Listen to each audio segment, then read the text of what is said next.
കൃപ ചൊരിഞ്ഞ് ഇങ്ങനെയൊരു ലാൻഡും ഇങ്ങനെയൊരു ബിൽഡിങ്ങും സ്വർഗം ഒരുക്കി തന്ന ഒത്തിരി പ്രാർത്ഥനയോടെ ഒത്തിരി കണ്ണുനീരോടെ വിതച്ച് ഈ ദേശത്തിൻ്റെ നടുവിലൊരു ദൈവപ്രവർത്തിക്കായി സ്വർഗം ഒരുക്കിയ എല്ലാ കൃപയ്ക്കും എല്ലാ മഹത്വത്തിനും രക്ഷകൻ്റെ പാദത്തിങ്കൽ നന്ദി പറയുന്നു. ദൈവം ഇതിനകത്ത് വെച്ചിരിക്കുന്ന അല്പകാര്യങ്ങളുടെ ദിവസത്തെ ആർ തുച്ഛീകരിക്കും? അല്പമായി തോന്നുന്ന പൂർവ്വസ്ഥിതികൾക്കപ്പുറം അതിമഹത്തേറിയ ദൈവവാഗ്ദത്തങ്ങളിലേക്ക് സ്വർഗം നമ്മളെ ചലിപ്പിക്കട്ടെ എന്ന് ഹൃദയത്തിൻ്റെ ആഴത്തിൽ നിന്ന് ആത്മാർത്ഥമായി പ്രാർത്ഥിക്കുന്നു. ശരീരം കൊണ്ട് ഇവിടെ ഇല്ലാത്ത വേളകളിലും എൻ്റെ പ്രാർത്ഥനകൾ ഈ ആലയത്തിലുണ്ടായിരിക്കുമെന്നുള്ളത് ഉറപ്പായ സംഗതിയാകുന്നു. അഭിഷക്തനെ, കുടുംബത്തെ, സഭയെ ദൈവം ഉത്തരോത്തരം അനുഗ്രഹിക്കട്ടെ. ഈ ദേശാധിപ ശക്തികൾ, ദേശാന്തകാര ശക്തികൾ ചിതറിയോടി ഈ ദേശത്ത് പ്രബലപ്പെടുന്ന ഒരേ ഒരു സംഗതി ദൈവത്തിൻ്റെ ആലയവും ദൈവത്തിൻ്റെ വചനവും ദൈവത്തിൻ്റെ ശുശ്രൂഷയും മാത്രമായിരിക്കട്ടെ എന്ന് പ്രാർത്ഥിച്ചുകൊണ്ട് ദൈവവചന ശുശ്രൂഷയിലേക്ക് പ്രവേശിക്കുന്നു. ശ്രേഷ്ഠ ദൈവഭൃത്യനെ ഓർത്ത് സ്തുതിക്കുന്നു.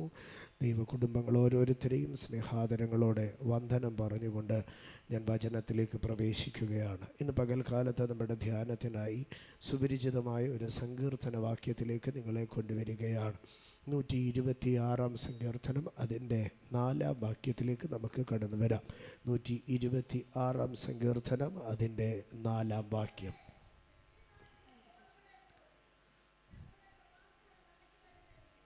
തെക്കേ നാട്ടിലെ തോടുകളെ പോലെ ഞങ്ങളുടെ പ്രവാസികളെ മടക്കി വരുത്തണമേ. തെക്കേ നാട്ടിലെ തോടുകളെ പോലെ ഞങ്ങളുടെ പ്രവാസികളെ മടക്കി വരുത്തണമേ. ഇതിൽ അകത്ത്, ഈ സങ്കീർത്തനത്തിനകത്ത് മുഴുവനും പ്രതിപാദിക്കുന്ന വിഷയം എന്ന് പറയുന്നത് ഒരു മടങ്ങി വരവും ഒരു മടക്കി വരുത്തലുമാണ്. ഞാൻ ആവർത്തിക്കട്ടെ, ഒരു മടങ്ങി വരവും ഒരു മടക്കി വരുത്തലും. ഈ സങ്കീർത്തനം ആരംഭിക്കുമ്പോൾ ദൈവം ഇന്നലകളിൽ സംഭവിപ്പിച്ച ഒരു മടങ്ങി വരവിനെ കണ്ടവർ സ്തുതിച്ചുകൊണ്ടാണ് ആരംഭിക്കുന്നത്. എന്നാൽ 4 വാക്യത്തിൽ പിന്നെയും ആവർത്തിക്കുകയാണ്, ഇനിയും ഒരിക്കൽ കൂടെ ഒരു മടക്കി വരവ് വേണം. ദൈവം ഒരു പ്രാവശ്യം വരുത്തിയ മടക്കി വരവ് കൊണ്ട് ദൈവത്തിൻ്റെ പ്രവൃത്തി തീർന്നിട്ടില്ല, ദൈവത്തിൻ്റെ കരം കുറുതായിട്ടില്ല. ദൈവം അത് ആവർത്തിക്കും എന്നാണ് അവിടെ പറയുന്നത്. ദൈവം മടക്കി വരുത്തും, പിന്നെയും മടക്കി വരുത്തണം. എന്നാൽ ഇവിടെ മടക്കി വരുത്തലിന് താൻ ദൈവത്തോട് പ്രാർത്ഥിക്കുമ്പോൾ ഒരു ആലങ്കാരിക പദം ഉപയോഗിച്ച് താൻ പറയുകയാണ്, അതുപോലെ ഞങ്ങളെ മടക്കി വരുത്തണം. കണ്ടോ, ദൈവം നമ്മോട് ആലങ്കാരികമായി പറയുന്നത് പോലെ നമുക്ക് ദൈവത്തോട് പറയുവാൻ കഴിയും. ആലങ്കാരികമായി ദൈവത്തോട് പറയുവാൻ കഴിയും, കർത്താവേ അതുപോലെ എന്നെ മടക്കി വരുത്തണം. ഈ പറയുന്നത് ഒരു മനുഷ്യനെ ചൂണ്ടിക്കാണിച്ചിട്ട് കർത്താവേ ആ മനുഷ്യനെ പോലെ എന്നെ അനുഗ്രഹിക്കണമെന്നല്ല പറഞ്ഞത്, ഈ കുടുംബത്തെ പോലെ എന്നെ മാനിക്കണമെന്നല്ല പറഞ്ഞത്.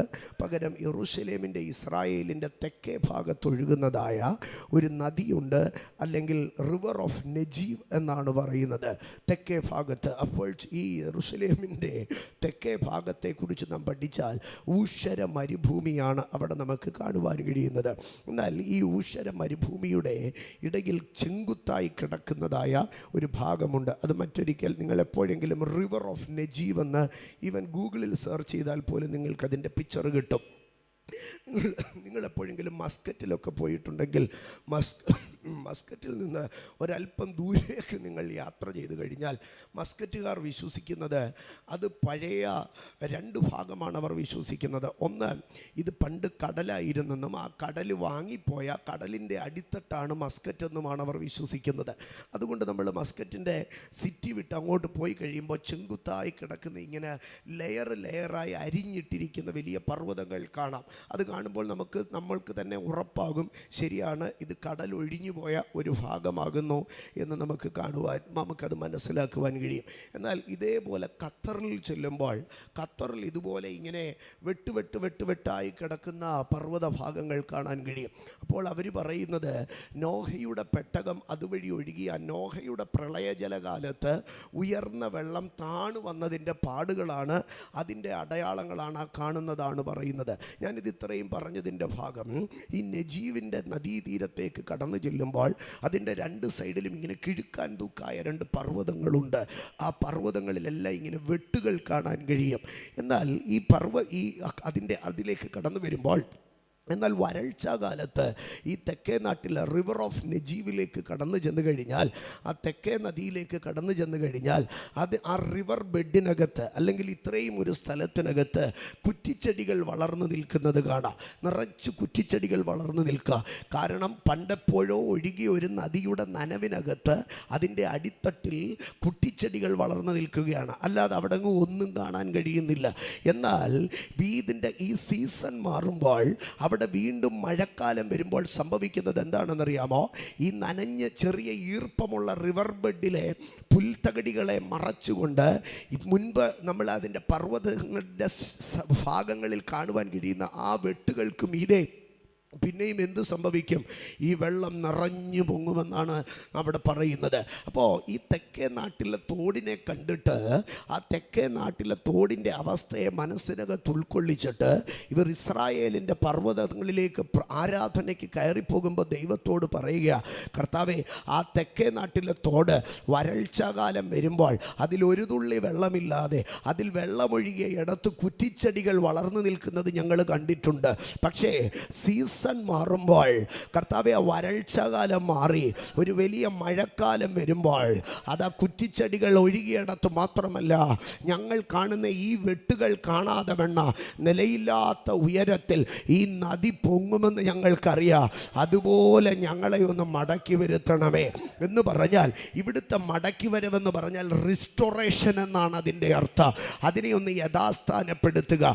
വരൾച്ചകാലത്ത് നെജീവ് നദിയുടെ അല്ലെങ്കിൽ തെക്കേ നാട്ടിലെ നദിയുടെ തീരത്ത് ചെന്ന് നോക്കിക്കഴിഞ്ഞാൽ ആ നദിയുടെ അടിത്തട്ടിൽ റിവർ ബെഡിൽ അവിടെ കുറേ കുറ്റിച്ചെടികൾ കാണാൻ കഴിയുക.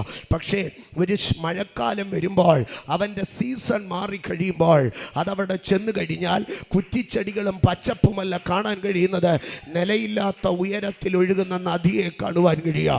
അങ്ങനെയെങ്കിൽ ഞാൻ ഇന്ന് ഒരു കാര്യം പറഞ്ഞും അടുത്ത ഭാഗത്തിലേക്ക് കയറട്ടെ. നിൻ്റെ ജീവിതത്തിൻ്റെ സീസണുകളെ ദൈവം മാറ്റുമ്പോൾ നിൻ്റെ അവസ്ഥകളെ ദൈവത്തിന് മാറ്റുവാൻ കഴിയുക. തെക്കേ നാട്ടിലെ തോടിൻ്റെ അവസ്ഥ മാറുന്നത്, തെക്കേ നാട്ടിലെ തോടിൻ്റെ അവസ്ഥ മാറുന്നത് ആ ദേശത്തിൻ്റെ സീസൺ മാറുമ്പോഴാണ്. അങ്ങനെയെങ്കിൽ ഇന്ന് ഞാൻ അതിനകത്തുനിന്ന് 126 സങ്കീർത്തനം 4 വാക്യത്തിൻ്റെ ദൂത് പറയാം. നിൻ്റെ കാലം മാറി നിൻ്റെ അവസ്ഥയും മാറാം. നിൻ്റെ കാലം മാറുമ്പോൾ നിൻ്റെ അവസ്ഥയും മാറും. നിൻ്റെ സഹോദരങ്ങളെ, തെക്കേ നാട്ടിലെ തോടിനെ നനവുള്ളതാക്കി തീർക്കാൻ, തെക്കേ നാട്ടിലെ തോടിനെ കവിഞ്ഞൊഴുകുന്ന വെള്ളം കൊണ്ടുവരുവാൻ തക്കവണ്ണ ഒരു മനുഷ്യനതി വെള്ളം കോരി ഒഴിച്ചാൽ നടക്കത്തില്ല. എവിടെ നിന്നൊക്കെ ഉറവുകൾ മനുഷ്യൻ കുഴിച്ചെടുത്താൽ കഴിയത്തില്ല.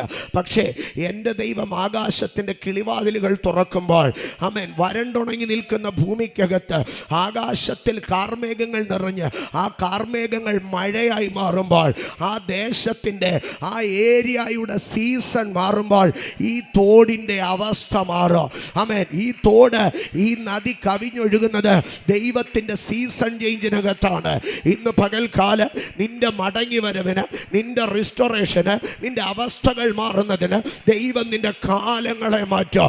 ഇന്ന് പകൽ അധരം തുറന്ന് ദൈവത്തിന് സ്തോത്രം പറഞ്ഞാട്ട്, എൻ്റെ ദൈവം എൻ്റെ സീസണെ ചേഞ്ച് ചെയ്യുക, എൻ്റെ ദൈവം എൻ്റെ സീസണെ ചേഞ്ച് ചെയ്യുക, എൻ്റെ ദൈവം എൻ്റെ സിറ്റുവേഷനെ മാറ്റുക. The Lord shall change your seasons and your situation shall be changed.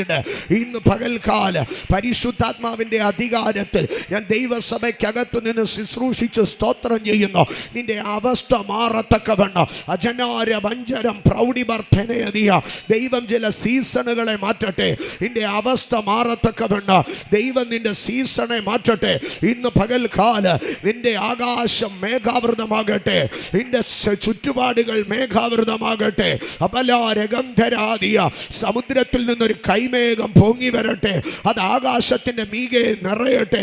നിന്റെ സിറ്റുവേഷൻ മാറുവാൻ, നിന്റെ അവസ്ഥകൾ മാറുവാൻ ഇന്ന് പകൽക്കാല സ്വർഗം നിന്റെ സീസണുകളുടെ മേൽ ഒരാധിപത്യം ചെലുത്തട്ടെ.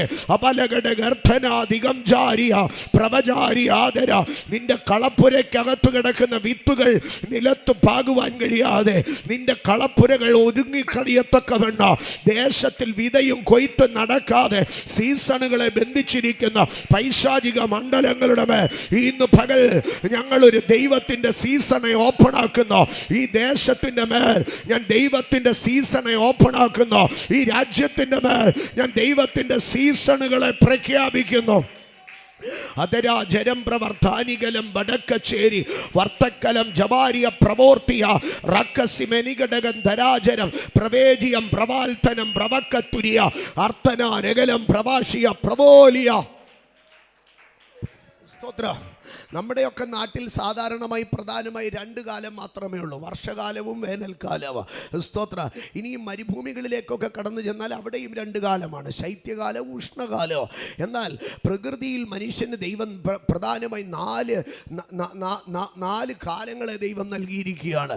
എൻ്റെ സഹോദരങ്ങളെ, 3.5 വർഷം എന്ന് പറയുമ്പോൾ ഏതാണ്ട് 14 സീസണുകൾ കടന്നു വരണം. 3.5 വർഷത്തിൽ 14 സീസണുകൾ കടന്നു വരണം. എന്നാൽ ഏലിയാവെന്ന മനുഷ്യൻ ആഹാബിന്റെ കൊട്ടാരത്തിൽ കയറി ചെന്നിട്ട് പറഞ്ഞു, ഇനി 14 സീസണുകൾ സംഭവിക്കേണ്ടിയിടത്ത് ഇനി എത്ര സീസണേ ഉണ്ടാകത്തുള്ളൂ? ഒരൊറ്റ സീസണേ ഉണ്ടാകത്തുള്ളൂ. ഇന്ന് പകൽ ദൈവത്തിൻ്റെ പൈതലെ, നിന്റെ സീസണുകൾ നിന്റെ പ്രാർത്ഥനാ മുറിക്കകത്ത് തിരിയട്ടെ. നിന്റെ തലമുറയുടെ സീസണുകൾ നിന്റെ പ്രാർത്ഥനാ മുറിക്കകത്ത് തിരിയട്ടെ. എൻ്റെ പ്രാർത്ഥനാ മുറി എൻ്റെ സീസണുകളെ നിർണ്ണയിക്കുമെന്ന്, എൻ്റെ കണ്ണുനീർ എൻ്റെ സീസണുകളെ നിർണ്ണയിക്കുമെന്ന് ഇന്ന് പകൽക്കാലം എത്ര പേർക്ക് വിശ്വസിപ്പാൻ കഴിയും? എനിക്ക് എൻ്റെ സീസണുകൾ നിർണ്ണയിക്കുന്നത് പ്രപഞ്ചമല്ല, എൻ്റെ സീസണുകൾ നിർണ്ണയിക്കുന്നത് ലോകത്തിൻ്റെ അവസ്ഥകളല്ല, എൻ്റെ സീസണുകൾ നിർണ്ണയിക്കുന്നത് എൻ്റെ ദൈവത്തിൻ്റെ അധികാരമാണ്. എൻ്റെ പ്രാർത്ഥനാ മുറിയാണ് എൻ്റെ സീസണുകളെ നിർണ്ണയിക്കുന്നത്.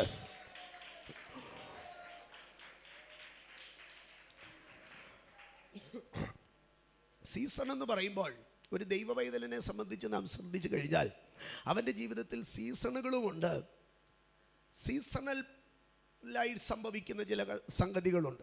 ഒരു ദൈവവൈതലിൻ്റെ ജീവിതത്തിൽ സീസണുണ്ട്. അവൻ്റെ കഷ്ടങ്ങൾ എന്താണ്? കഷ്ടകാലം, ദുഃഖകാലം, നിന്ദയുടെ കാലം, ഇതെല്ലാം സീസണലാണ്. പക്ഷെ ഇതെല്ലാം ലോകം മനുഷ്യന് സമ്മാനിക്കുന്നതാണ്. പക്ഷെ ദൈവം, ഞാൻ അവിടെ നിന്ന് സ്കിപ്പായി പോവുകയാണ്, അതുകൂടെ പറഞ്ഞിട്ട് പോവുകയാണ്. പക്ഷെ ദൈവം ഒരു മനുഷ്യന് നൽകുന്നതൊന്നും സീസണലല്ല. ദൈവവുമായിട്ട് ബന്ധപ്പെട്ട ഏതൊരു ഭാഗം നിങ്ങൾ എടുത്തു കഴിഞ്ഞാലും അതിനകത്ത് നമുക്ക് ചേർക്കാൻ കഴിയുന്ന, പ്രിഫിക്സ് ചെയ്യാൻ കഴിയുന്ന ഒരു വേർഡുണ്ട്. ദൈവം ഒരിക്കലും സീസണൽ ഗോഡല്ല, പകരം ദൈവം എന്താണ്? ഇറ്റേണൽ ഗോഡാണ്. ദൈവത്തിൻ്റെ സ്നേഹം സീസണൽ സ്നേഹമല്ല. മനുഷ്യൻ്റെ സ്നേഹം എപ്പോഴും സീസണലാണ്. നമ്മുടെ കുഞ്ഞിനോട് നമ്മൾ കാണിക്കുന്ന സ്നേഹം ഒരു 5 വയസ്സ് കഴിഞ്ഞാൽ അവനോട് കാണിക്കുമോ? 10 വയസ്സ് കഴിഞ്ഞാൽ അവനോട് കാണിക്കുമോ? നമ്മൾ അവനോട് കാണിക്കുന്ന സ്നേഹം, നമ്മൾ എത്ര അവനെ സ്നേഹിച്ചാലും ആ സ്നേഹത്തിന് മാറ്റം വന്നുകൊണ്ടേയിരിക്കും. എന്നാൽ ദൈവത്തിൻ്റെ സ്നേഹം ഇറ്റേണലാണ്. ഇതുപോലെ ദൈവം നമ്മുടെ ജീവിതത്തിൽ നൽകുന്ന ഒരു സംഗതിയും സീസണലല്ല. ഇന്ന് എന്നെ കേൾക്കുന്ന എൻ്റെ ദൈവമക്കളുടെ അടുക്കൽ ഞാൻ ഒരു കാര്യം പറയട്ടെ, ദൈവം നമ്മുടെ ജീവിതത്തിൽ തരുന്നതെല്ലാം ഇറ്റേണലാണ്. അതുകൊണ്ടാണ് പറയുന്നത് ഇറ്റേണൽ പർപ്പസ്. ദൈവം നമ്മളോട് ദൈവത്തിൻ്റെ ഏതൊരു കാര്യവും നിങ്ങൾ ശ്രദ്ധിച്ചു നോക്ക്. ദൈവം നമ്മളോട് ചെയ്യുന്ന നിയമം നിത്യ നിയമത്തിൻ്റെ രക്തത്താൽ, നിത്യ സ്നേഹം കൊണ്ട്, എന്നേക്കുമുള്ള വീണ്ടെടുപ്പ്. അപ്പം ദൈവം നമുക്ക് നൽകുന്ന എല്ലാ സംഗതികളും ഇറ്റേണലാണ്, നിത്യമാണ്. ജീവിതത്തിലെ പ്രശ്നങ്ങൾ സീസണലാണ്, ജീവിതത്തിലെ കഷ്ടതകൾ സീസണലാണ്, ജീവിതത്തിൽ ദുഃഖങ്ങൾ സീസണലാണ്, മാനുഷികമായ ഉയർച്ചകളും സീസണലാണ്. പക്ഷെ ദൈവികമായ ഉയർച്ച, ദൈവം ഒരുത്തനെ തട്ടിൻ്റെ മേളിൽ കയറ്റിയാൽ ഒരു സീസണിലേക്കല്ല കയറ്റുന്നത്, ദൈവം കയറ്റിയാൽ അത് ഇറ്റേണലായിരിക്കും. അപ്പോൾ തെക്കേ നാട്ടിലെ തോടുകൾ മടക്കി വരണമെന്ന് പറഞ്ഞാൽ അതിനകത്തൊറ്റ ഭാഗം പറയാം, നിൻ്റെ അവസ്ഥ മാറും, നിൻ്റെ സീസണുകളെ ദൈവം മാറ്റുമ്പോൾ നിൻ്റെ കാലം മാറും, നിൻ്റെ അവസ്ഥ മാറും. ഇന്ന് പകൽ അധരം തുറന്ന്, ഹൃദയം തുറന്ന് സ്വന്തം ജീവിതത്തിൻ്റെ മേലൊന്ന് പറഞ്ഞാട്ടെ, എൻ്റെ കാലം മാറും, എൻ്റെ അവസ്ഥയും മാറും. എൻ്റെ കാലം മാറും, എൻ്റെ അവസ്ഥയും മാറും. എൻ്റെ കാലവും എൻ്റെ അവസ്ഥയും ദൈവത്തിന് മാറ്റുവാൻ കഴിയുക. എൻ്റെ സ്തോത്രം. അവിടെ പറയുകയാണ്, ദൈവമേ, തെക്കേ നാട്ടിലെ തോടുകളെ പോലെ ഞങ്ങളെ ഒന്ന് മടക്കി വരുത്തണമേ എന്ന്. ഈ മടക്കി വരവ് എന്ന് പറയുന്നത് ബൈബിളിൽ ശ്രേഷ്ഠമായിരിക്കുന്ന ഒരു ഭാഗമാണ്. മടങ്ങി വരിക, അല്ലെങ്കിൽ ദൈവത്തിൻ്റെ മടക്കി വരുത്തുന്ന ദൈവം. അമ്മേ, മടക്കി വരുത്തുന്ന ദൈവം. ഈ മടങ്ങി വരവിനെ കുറിച്ച് നാം പഠിക്കുമ്പോൾ സംഖ്യാപുസ്തകം 35-ാം അധ്യായത്തിലേക്ക് ഞാൻ നിങ്ങളെ ഒന്ന് കൊണ്ടുപോകാം. സംഖ്യാപുസ്തകം 35 അധ്യായം.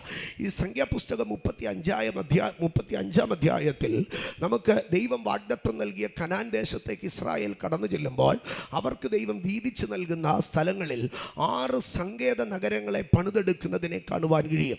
6 സങ്കേത നഗരങ്ങൾ.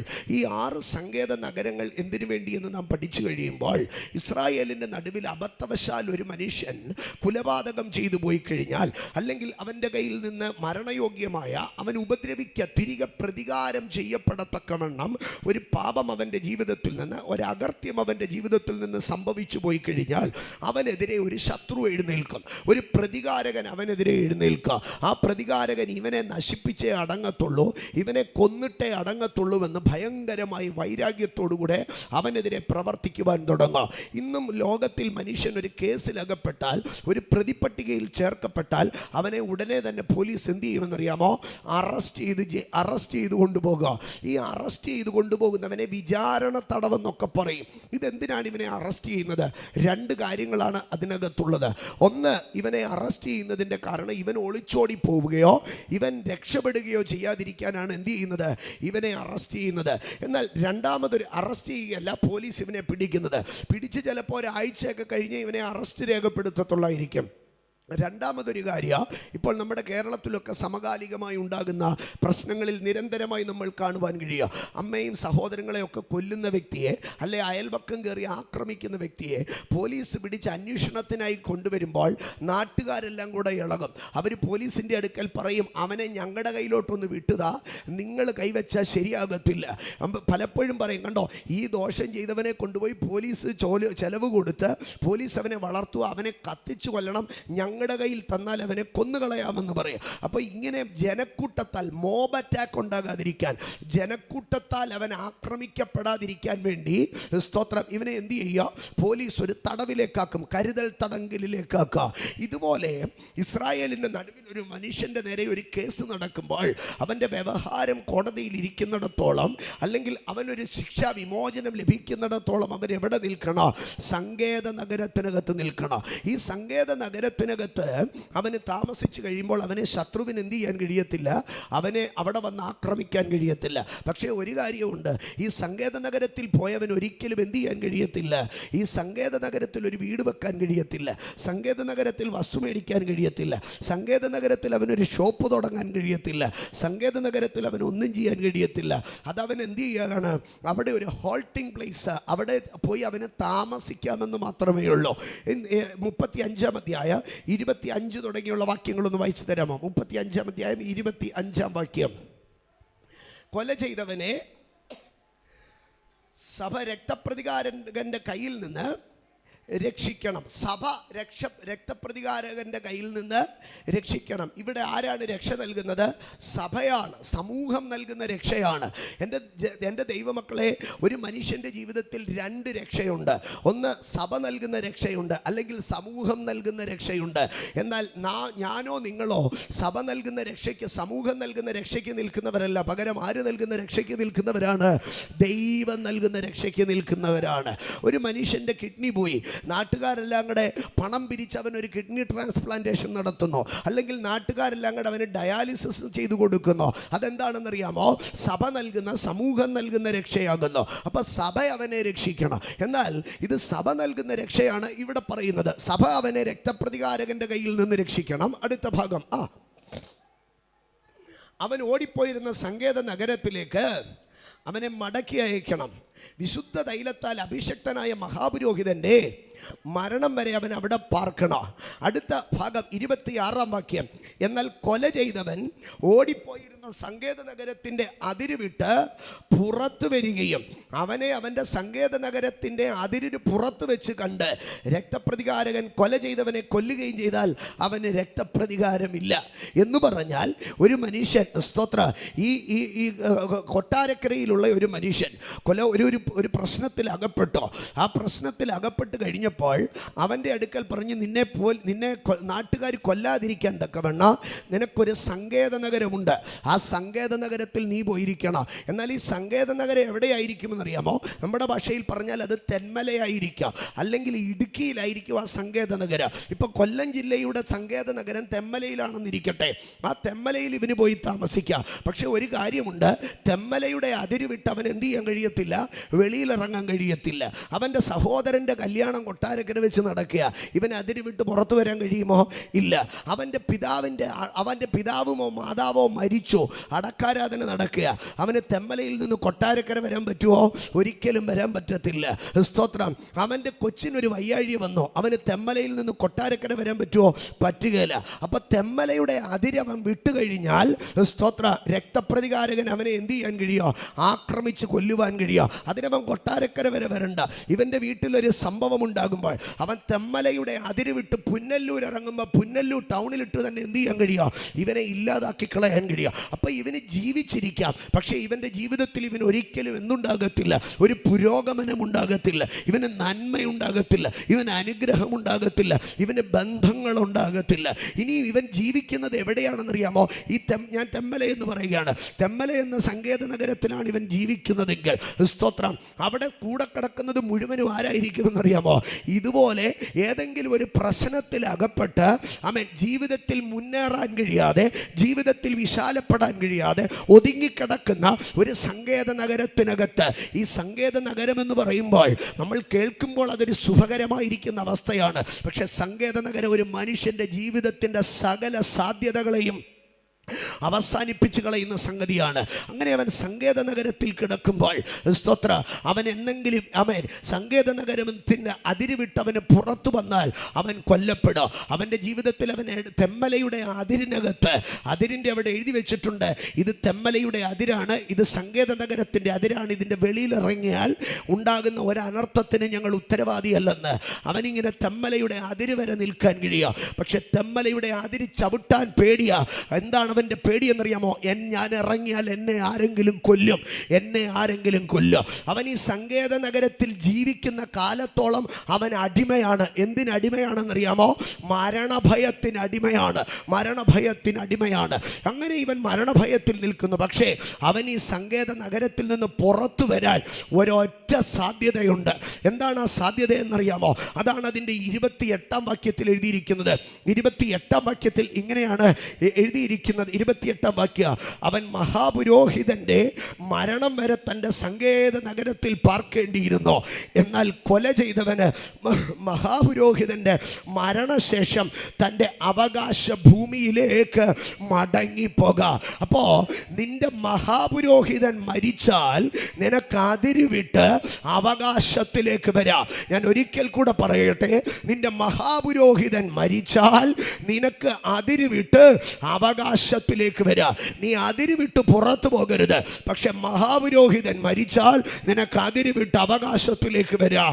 ഇന്ന് പകൽക്കാലം ഞാൻ അതിൻ്റെ ഇത് സീനായ് മലയിൽ ഇസ്രായേലിന് പ്രമാണമായി നൽകുമ്പോൾ അതിനകത്ത് ദൈവം ഒരു പ്രവചന ശബ്ദം ഒളിപ്പിച്ചു വെക്കുകയായിരുന്നു. എന്തായിരുന്നു പ്രവചന ശബ്ദം? മാനവരാശി ഒരു അതിരിനകത്ത് കിടക്കുകയാണ്, അവന് സംഭവിച്ച പാപത്തിൻ്റെ അതിരിനകത്ത് കിടക്കുകയാണ്.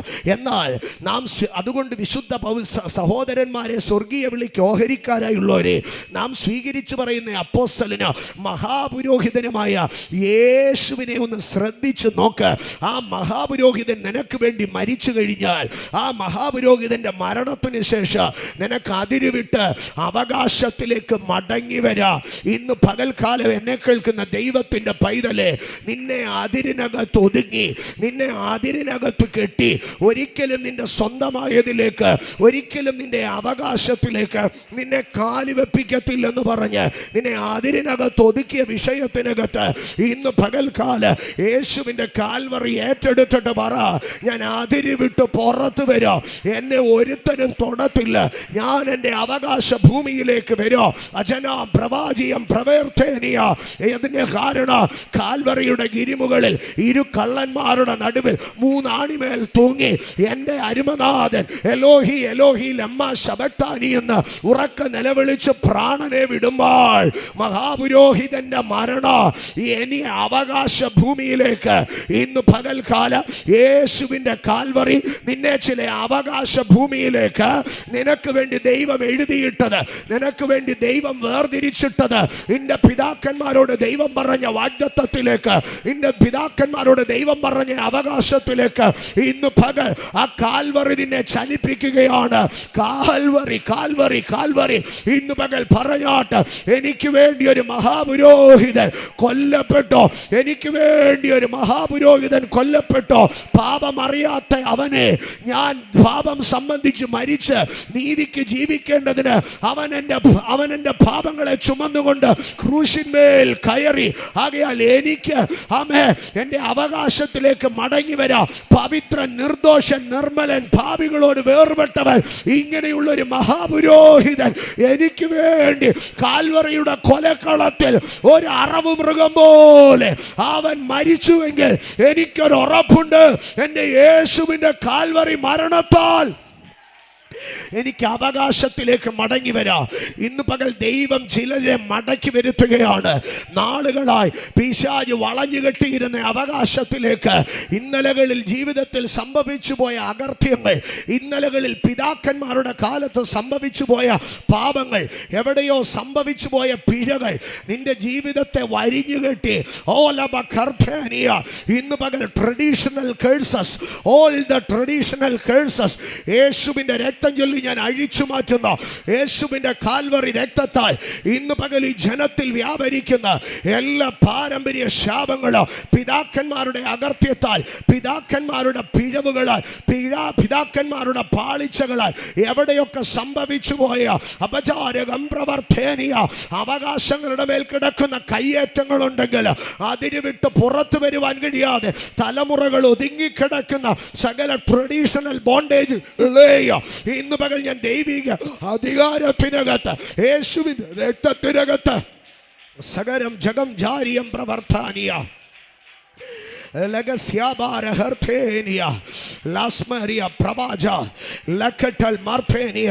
യേശു ക്രിസ്തുവിന്റെ അധികാരമുള്ള നാമത്തിൽ കാൽവറിയിലെ മരണത്തെ ഞങ്ങൾ ഏറ്റെടുക്കുന്നു. കാൽവറിയിലെ മരണത്തെ ഞങ്ങൾ ഏറ്റെടുക്കുന്നു. ഞങ്ങൾക്ക് വേണ്ടി കാൽവറിയിൽ മരിച്ച മഹാപുരോഹിതൻ, ആ മഹാപുരോഹിതന്റെ മരണത്തെ ഞങ്ങൾ മുറുകെ പിടിക്കുന്നു. കാൽവറി മരണത്താൽ ഇന്ന് പകൽക്കാല ഞങ്ങളുടെ അവകാശ ഭൂമിയിലേക്ക് ഞങ്ങൾ തിരികെ നടക്കുന്നു. ഇന്നലകളിൽ ഞങ്ങളെ ആട്ടിക്കളഞ്ഞ അവകാശ ഭൂമിയിലേക്ക്, ഇന്നലകളിൽ ഞങ്ങളുടെ മുൻപാകെ വഴിയടച്ച് അതിരിട്ട അവകാശ ഭൂമികളിലേക്ക് ഇന്ന് പകൽ ഞാൻ ദൈവിക അധികാരത്തിൽ തിരികെ നടക്കുന്നു. ഈ ജനത്തെ തിരികെ നടത്തുന്നു, ഈ ജനത്തെ തിരികെ നടത്തുന്നു. ഇന്ന് പകൽ ദൈവത്തിൻ്റെ അധികാരത്തെ ഞാൻ യേശുവിൻ്റെ കാൽവറി മരണത്തെ മുറുകെ പിടിച്ചുകൊണ്ട് ഇന്ന് പകൽ ഞങ്ങൾ ചലിക്കുന്നു. ഇന്ന് പകൽ ഞങ്ങൾ ചലിക്കുന്നു.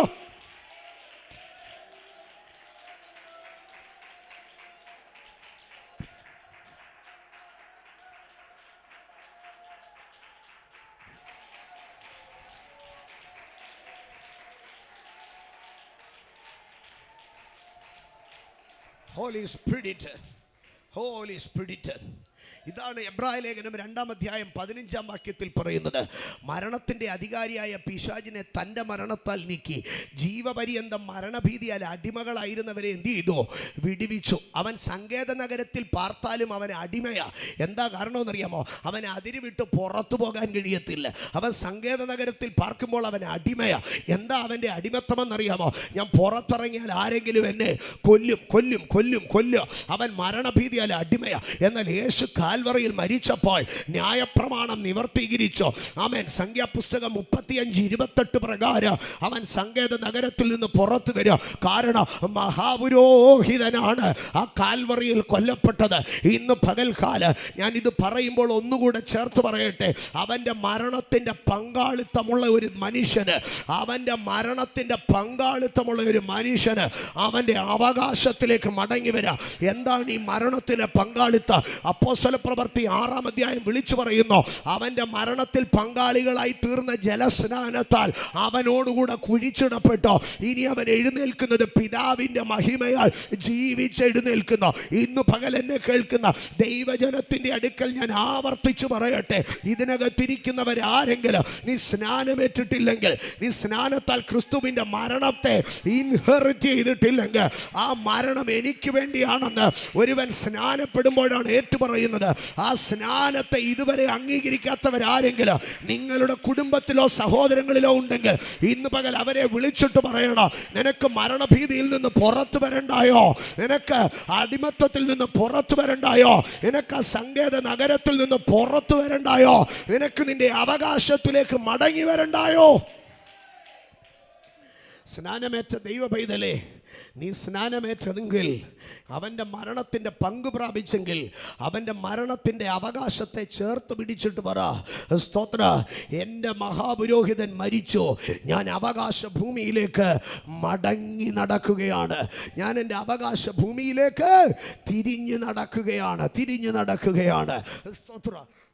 ഒന്ന്, ജീവിതത്തിൽ എവിടെയോ സംഭവിച്ചു പോയ അകർത്യങ്ങൾ നിമിത്തം, ജീവിതത്തിൽ എവിടെയോ സംഭവിച്ചു പോയ അബദ്ധങ്ങൾ നിമിത്തം നമ്മുടെ അവകാശങ്ങളിൽ നിന്ന് നമ്മളെ തള്ളി മാറ്റി സങ്കേത നഗരമെന്ന് പറയുന്ന അതിരിനകത്ത് കെട്ടിയൊതുക്കി വെളിയിൽ വന്നാൽ തട്ടിക്കളയുമെന്നുള്ള ഭയത്തിനകത്ത്, ഭീഷണിക്കകത്ത് ഒതുക്കി നിർത്തുമ്പോൾ മഹാപുരോഹിതൻ്റെ മരണോ നമ്മളെ ആ ഭയത്തിൽ നിന്ന് മടക്കി വരുത്തി, അതിരിൽ നിന്ന് മടക്കി വരുത്തി അവകാശത്തിലേക്ക് കയറ്റാം. ആ ദൂതിനെ ഞാൻ ഒറ്റ വാക്കിൽ ഇങ്ങനെ പറയാ, അതിരിൽ നിന്ന് അവകാശത്തിലേക്ക് മടങ്ങി വരിക, അതിരിൽ നിന്ന് അവകാശത്തിലേക്ക് മടങ്ങി വരിക. അധരം തുറന്ന് ശബ്ദമുയർത്തി കരമുയർത്തി പറഞ്ഞ്, അതിരിൽ നിന്ന് അവകാശത്തിലേക്ക്, അതിരിൽ നിന്ന് അവകാശത്തിലേക്ക്. അതിരിട്ട പൈശാചിക മണ്ഡലങ്ങളോ ന്യായപ്രമാണത്തിൻ്റെ ചുവരെഴുത്തോ നിന്നെ പിടിച്ചു വെക്കാതെ അതിരിൽ നിന്ന് അവകാശത്തിലേക്ക്. എന്നാൽ മടങ്ങിവരവിൻ്റെ ഒരു ഭാഗം മാത്രമാണിത്. യെരമ്യാ പ്രവചനം 50-ാം അധ്യായത്തിലേക്ക് കടന്നു വരുമ്പോൾ മറ്റൊരു മടങ്ങിവരവിനെ കാണുവാൻ കഴിയുക.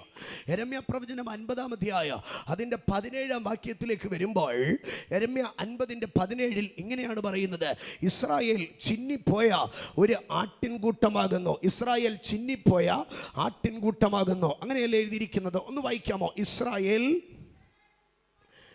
ഇസ്രായേൽ ചിന്നിപ്പോയ ആട്ടിൻകൂട്ടമാകുന്നു. ഇസ്രായേൽ എന്ന ആട്ടിൻകൂട്ടം ചിന്നിപ്പോയി. സ്തോത്ര. എന്താണ് ഈ ആട്ടിൻകൂട്ടം ചിന്നിപ്പോയത്? അടുത്ത ഭാഗം വായിക്കുമ്പോൾ അത് എഴുതിയിട്ടുണ്ട്. സിംഹങ്ങൾ അതിനെ ഓടിച്ചു കളഞ്ഞു. അടുത്തത്, ആദ്യം അശൂർ രാജാവ്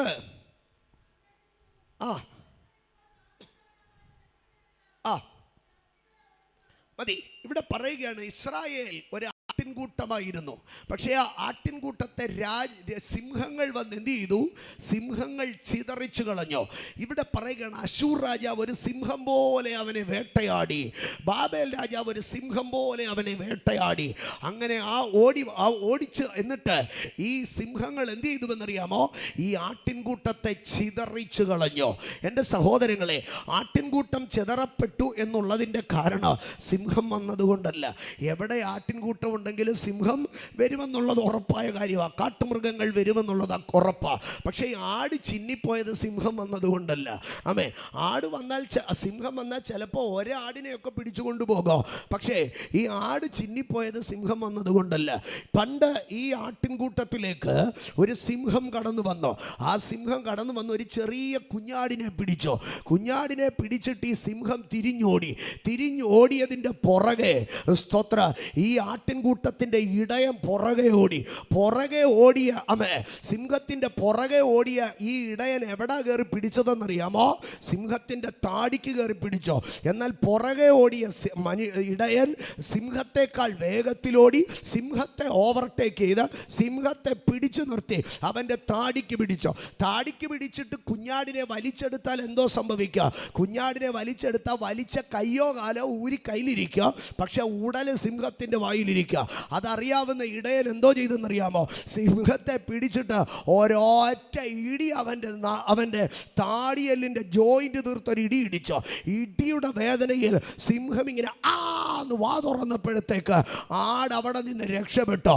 അടുത്തത് ഈ സിംഹം എന്ത് ചെയ്യണം? ഇടയനെതിരെ തിരിയണം. ഇടയൻ വീട്ടില്ല, സിംഹത്തെ തകർത്ത് കളഞ്ഞോ. എൻ്റെ സഹോദരങ്ങളെ, സിംഹങ്ങൾ കയറി വരുമ്പോഴോ ഈ ആട്ടിൻകൂട്ടത്തെ പരിപാലിക്കുന്ന ഒരു ഇടയനായി ദാവീദ് എന്നൊരു രാജാവിനെ ദൈവം ഇസ്രായേലിൽ എഴുന്നേൽപ്പിച്ചോ. ഇസ്രായേലിന് 3 വിധ ഇടയന്മാരെ ദൈവം നൽകി. 1 രാജകീയ ഇടയന്മാർ, 2 പ്രവാചക ഇടയന്മാർ, 3 പൗരോഹിത്യ ഇടയന്മാർ. കേട്ടോ, മോശ എന്ന ഇടയനോടുകൂടി അവർ അവിടെ നിന്ന് കയറി വന്നോ. മോശ ആരായിരുന്നു? ഒരു പ്രവാചകനായിരുന്നു. പിൽക്കാലത്ത് ആട്ടിൻകൂട്ടത്തെ പോലെ ദൈവം ഇസ്രായേലിനെ നടത്തി. അത് പൗരോഹിത്യത്തിൻ്റെ നടുവിൽ കൂടെയായിരുന്നു. 3 ഇസ്രായേലിൽ നിന്ന് രാജാവായിരിക്കുന്ന ദാവീദിൽ കൂടെ ഒരു ഇടയൻ എന്ന വണ്ണം കൈമിടുക്കോടുകൂടെ ഇസ്രായേലിനെ നടത്തി. അപ്പോൾ ഇസ്രായേലിന് ദൈവം 3 വിധ ഇടയന്മാരെ നൽകി. ട്രൈഫോൾഡ് ഷെപ്പേർഡ്, 1 അത് പ്രവാചക ഇടയൻ, 2 പൗരോഹിത്യ ഇടയൻ, 3 രാജകീയ ഇടയൻ. എന്നാൽ യെരമ്യാ പ്രവാചകന്റെ കാലത്തിലേക്ക് കടന്നു വരുമ്പോൾ അന്ന് സിദക്കിയാവ് ഭരിക്കുകയാണ്. ആഹാസ, ഉസിയാവ് തുടങ്ങിയ യോഥാം തുടങ്ങിയ രാജാക്കന്മാരൊക്കെ ദൈവകൃപ നഷ്ടപ്പെട്ടു പോയി. ചരിത്രത്തിലേക്ക് വന്നാൽ ഹിസ്കിയാവിന് ശേഷം ദൈവകൃപയുള്ള ഒരു മനുഷ്യൻ പോലും അവരുടെ ഇടയപാലകനായി എഴുന്നേറ്റ് വന്നിട്ടില്ല. പ്രവാചകന്മാരും രാജാക്കന്മാരും ചേർന്ന് ഈ ആട്ടിൻകൂട്ടത്തിലെ പുഷ്ടിയുള്ളതിനെ അറുത്ത് തിന്നുവാൻ തുടങ്ങി. എന്നാൽ പഴയ ഇടയന്മാർ അങ്ങനെയായിരുന്നില്ല. ശമൂവേൽ എന്നൊരു പ്രവാചക ഇടയനുണ്ടായിരുന്നു. താൻ മരണദിനം അടുത്തു വന്നപ്പോൾ ഇരുകൈയും ജനത്തിന് മുമ്പാകെ ഉയർത്തിപ്പിടിച്ചിട്ട് ചോദിച്ചോ, എൻ്റെ കയ്യിൽ ഏതെങ്കിലും ആടിൻ്റെ രക്തക്കറയുണ്ടോ? നിങ്ങളിൽ എന്തെങ്കിലും ഞാൻ അപഹരിച്ചെടുത്തിട്ടുണ്ടോ? ഇല്ല. ഇപ്രകാരം ശ്രേഷ്ഠരായ ഇടയന്മാർ പരിപാലിച്ചു കൊണ്ടിരുന്നതായ ഇസ്രായേലിൽ ഇപ്പോൾ തിന്നിയരും കുടിയരുമായ ഇടയന്മാർ കയറി വന്നോ. ഇടയപരിപാലനത്തിൻ്റെ ശോഷണം മൂലം സ്തോത്ര ഇസ്രായേൽ എന്ന ആട്ടിൻകൂട്ടത്തെ മുഴുവൻ എന്ത് ചെയ്തോ? സിംഹങ്ങൾ ചിതറിച്ചു കളഞ്ഞോ. ഇന്ന് പകലെന്നെ കേൾക്കുന്ന ദൈവ പൈതലേ, ആരുടെയൊക്കെ ഉത്തരവാദിത്തക്കുറവ് കൊണ്ട്, നിന്നെ കരുതേണ്ടവർ കരുതാതിരുന്നത് കൊണ്ട്, നിനക്ക് വേണ്ടി ചിന്തിക്കേണ്ടവർ ചിന്തിക്കാതിരുന്നത് കൊണ്ട്, നിന്നെ സൂക്ഷിക്കേണ്ടവർ സൂക്ഷിക്കാതിരുന്നത് കൊണ്ട്, നിന്നെ സപ്പോർട്ട് ചെയ്യേണ്ടവർ സപ്പോർട്ട് ചെയ്യാതിരുന്നത് കൊണ്ട് നീ എവിടെയൊക്കെയോ ചിതറിപ്പോയി. നിന്റെ ഇടയൻ സ്ട്രോങ് ആയിരുന്നെങ്കിൽ, നിന്റെ കുടുംബം സ്ട്രോങ് ആയിരുന്നെങ്കിൽ, നീ വിശ്വസിച്ചവർ പരമാർത്ഥികളായിരുന്നെങ്കിൽ, നീ ആശ്രയിച്ചവർ നിഷ്കളങ്കരായിരുന്നെങ്കിൽ, ഒരിക്കലും സിംഹം നിന്നെ ചിതറിച്ച് കളയത്തില്ലായിരുന്നോ? അത് നിനക്ക് നന്നായിട്ട് അറിയാം. എവിടെയോ സിംഹം ചെതറിച്ചെന്ന് പറയുമ്പോഴോ നിന്നെ സിംഹം ചെതറിച്ചതിനെക്കാട്ടിലും വേദന നിന്നെ സൂക്ഷിക്കേണ്ടവൻ, നിനക്ക് വേണ്ടി സംസാരിക്കേണ്ടവൻ, നിന്നെ ചേർത്ത് പിടിക്കേണ്ടവൻ, അവൻ അത് ചെയ്തില്ലെന്നാ നിന്റെ വേദന.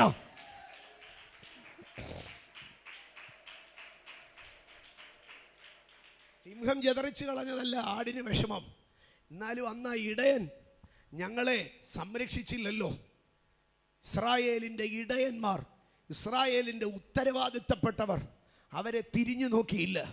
ഇന്ന് പകൽ എന്നെ കേൾക്കുന്ന ദൈവ പൈതലേ, നിനക്ക് വേണ്ടി ഉത്തരവാദിത്തമുള്ളവർ തിരിഞ്ഞു നോക്കാതെ ചിതറപ്പെട്ട അനുഭവം, അതാണ് യെരമ്യാ 17 പറയുന്നത്. എന്നാൽ അതിൻ്റെ 19 വാക്യത്തിലേക്ക് വരുമ്പോൾ, അതിൻ്റെ 19 വാക്യത്തിലേക്ക് വരുമ്പോൾ ദൈവം പറയുന്ന ഒരു വാക്കുണ്ട്, കണ്ടോ? പിന്നെ ഞാൻ ഇസ്രായേലിനെ അവൻ്റെ മേച്ചൽ പുറത്തേക്ക് മടക്കി വരുത്തും. ഇവിടെ അടുത്ത മടങ്ങി വരവിനെ കാണുവാൻ കഴിയുക. എന്താണ് മടങ്ങി വരവെന്നറിയാമോ? മേച്ചൽ പുറത്തേക്ക് ഞാൻ അവനെ മടക്കി വരുത്താം. മേച്ചൽ പുറത്തേക്ക് മടക്കി വന്നിട്ട് ഞാൻ അവനെ കർമ്മേലിലും ബാശാനിലും മനശ്ശയിലും കർമ്മേലിലും ബാശാനിലും എഫ്രൈമിലും ഗിലെയാദിലും ഞാൻ അവനെ മേയിക്കുക. ഇസ്രായേലിൻ്റെ പ്രധാനപ്പെട്ട 4 സ്ഥലങ്ങളാണ് കർമ്മേല്, ബാശാൻ, എഫ്രൈം, ഗിലെയാദ്. എൻ്റെ സഹോദരങ്ങളെ, കർമ്മേൽ എന്ന് പറഞ്ഞാൽ ഫ്രൂട്ട്ഫുൾനെസ് എന്നാണ് അതിൻ്റെ അർത്ഥം. ആമേൻ. അത് ഫലം കായ്ക്കുന്ന അനുഭവം. 2 ബാശാൻ എന്ന് പറഞ്ഞാൽ പുഷ്ടിയുള്ള സ്ഥലമെന്നാണ് അതിൻ്റെ അർത്ഥം. ഇസ്രായേലിനെതിരെ ദൈവം പലപ്പോഴും പറയുക ബാശാന്യ പശുക്കളെന്ന് എന്ന് പറഞ്ഞാൽ ബാശാനിൽ മേഞ്ഞു കഴിഞ്ഞാൽ എന്ത് ചെയ്യുമെന്നറിയാമോ? അത് ഭയങ്കര പുഷ്ടിയുള്ളതായി തീരും. ഇനി കുറച്ചും കൂടെ വ്യക്തമായി പറഞ്ഞു കഴിഞ്ഞാൽ കർമ്മേൽ എന്ന് പറഞ്ഞാൽ ഫ്രൂട്ട്ഫുൾനെസ്സിനെ കാണിക്കുകയാണ്. എന്നാൽ ബാശാൻ എന്ന് പറഞ്ഞാൽ ഫെർട്ടിലിറ്റിയെ കാണിക്കുകയാണ്. സ്തോത്ര. കർമ്മേലിൽ ഒരുത്തൻ മേഞ്ഞാൽ അവൻ നല്ല ഫലമുള്ളവനായിരിക്കാം. ബാശാനിൽ ഒരുവൻ മേഞ്ഞാൽ അവൻ്റെ സന്തതിയും പുഷ്ടിയുള്ളവനായിരിക്കും. ബാശാൻ എന്ന് പറഞ്ഞാൽ ഫെർട്ടിലിറ്റിയാണ് കേട്ടോ. സ്തോത്ര. ബാശാൻ എന്ന് പറഞ്ഞാൽ ഫെർട്ടിലിറ്റി. എൻ്റെ സഹോദരങ്ങളെ, നമ്മൾ ധാരാളം ചിക്കൻ കഴിച്ചാൽ നമ്മുടെ ശരീരം വീർക്കാം. പക്ഷേ ചിക്കൻ കഴിച്ച് ശരീരം വീർത്തത് കൊണ്ട് അവൻ്റെ തലമുറയ്ക്ക് ആരോഗ്യം ഉണ്ടാകുമോ? തലമുറയ്ക്ക് ആരോഗ്യം ഉണ്ടാകത്തില്ല. അപ്പോൾ ചിക്കൻ ഒരു ഫ്രൂട്ട്ഫുൾനെസ് ആയിരിക്കാം, പക്ഷേ അത് ഫെർട്ടിലിറ്റി ഉണ്ടാകത്തില്ല, അത് തലമുറകളിൽ ഗുണം ചെയ്യത്തില്ല. അതേസമയം നമ്മുടെയൊക്കെ പണ്ട് കാലത്ത് അമ്മമാർ ഇങ്ങനെ ഗർഭിണികളായിരിക്കുമ്പോൾ അവർക്കിങ്ങനെ സഫ്രോൺ കൊടുക്കും, മഞ്ഞൾ കൊടുക്കുക, ഇങ്ങനെ ഇതൊക്കെ കൊടുക്കും, നട്ട്സ് കൊടുക്കും, ഡ്രൈ ഫ്രൂട്ട്സ് കൊടുക്കുക. അപ്പോൾ അതൊക്കെ എന്തിനു വേണ്ടിയാണ്? അവരുടെ ശരീരത്തെക്കാട്ടിലോ അത് ഫെർട്ടിലിറ്റിയാണ്, അവരുടെ തലമുറകളെ സ്വാധീനിക്കുന്നതാണ്. അപ്പം കർമ്മേൽ എന്ന് പറയുന്നത് ഫ്രൂട്ട്ഫുൾനെസ് ആണ്, പക്ഷെ ബാശാൻ എന്ന് പറയുന്നത് എന്താണെന്നറിയാമോ? അത് ഫെർട്ടിലിറ്റിയാണ്. അപ്പം ദൈവം പറയാം, ഞാൻ നിന്നെ കർമ്മേലിലേക്ക് മടക്കി വരുത്തോ എന്ന് പറഞ്ഞാൽ നിന്റെ ആയുഷ്കാലം നന്നായിരിക്കാം. 2, ഞാൻ നിന്നെ ബാശാനിൽ കൊണ്ടുവരിക എന്ന് പറഞ്ഞാൽ നിന്റെ തലമുറ നന്നായിരിക്കും. ദൈവം ഇസ്രായേലിന് നൽകിയ മേച്ചൽപ്പുറങ്ങൾ കണ്ടോ? നീ നന്നാവണമെങ്കിൽ കർമ്മേലിൽ പോയി തിന്നണം, നിന്റെ മക്കൾ നന്നാവണമെങ്കിൽ ബാശാനിൽ പോയി തിന്നണം. എന്നിട്ട് അടുത്തത് പറയുകയാണ്, എഫ്രൈമിലും ഗിലെയാദിലും ഞാൻ നൽകുക. ഗിലെയാദ് എന്ന് പറയുന്നത് അത് അവരുടെ ഗിലെയാദിലെ സസ്യങ്ങൾക്ക് എന്തുണ്ടെന്നറിയാമോ? ഔഷധ ഗുണമുണ്ട്. അപ്പോൾ നീ നന്നാവുകയും നിന്റെ തലമുറ നന്നാവുകയും മാത്രം ചെയ്താൽ പോരാ, പകരം നിനക്കൊരു രോഗമൊക്കെ വന്നാൽ ഒരു അത്യാവശ്യം ഔഷധ സസ്യങ്ങളൊക്കെ വേണ്ടേ, അതിന് ഞാൻ നിന്നെ ഗിലെയാദിലേക്കും കൊണ്ടുവരും. ഇനി ബാശാന്റെ ചരിത്രം പഠിച്ചാൽ ബാശാൻ എന്ന് പറയുന്നത് മനശ്ശെയർക്ക് നൽകിയതാണ്. എന്നാൽ ഇവിടെ അടുത്ത് അങ്ങനെയെങ്കിൽ ബാശാൻ എന്ന് പറയുന്നത് മനശ്ശെയരുടെ അവകാശമാണ്. അപ്പോൾ ദൈവം അവരെ മടക്കി വരുത്തുമെന്ന് പറയുമ്പോൾ ഇങ്ങനെ പറയാം, അവരെ കർമ്മേലിലേക്കോ മനശ്ശെയിലേക്കും എഫ്രൈമിലേക്കോ സ്തോത്ര അവരെ ഗിലെയാദിലേക്ക് മടക്കി വരുത്തുക.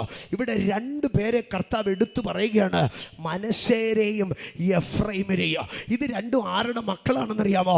യോസെഫിൻ്റെ മക്കളാ എന്ന് പറഞ്ഞ ദൈവം പറയാ, എൻ്റെ ദാസനായ, എൻ്റെ സ്നേഹിതനായ, എൻ്റെ പ്രിയനായ, എൻ്റെ പുറകെ നടന്ന, എൻ്റെ ദർശനം പേറിയ യോസെഫിൻ്റെ 2 മക്കളുണ്ടല്ലോ, മനശ്ശെ എഫ്രൈമ, അവരെ ഞാൻ മടക്കി വരുത്തും.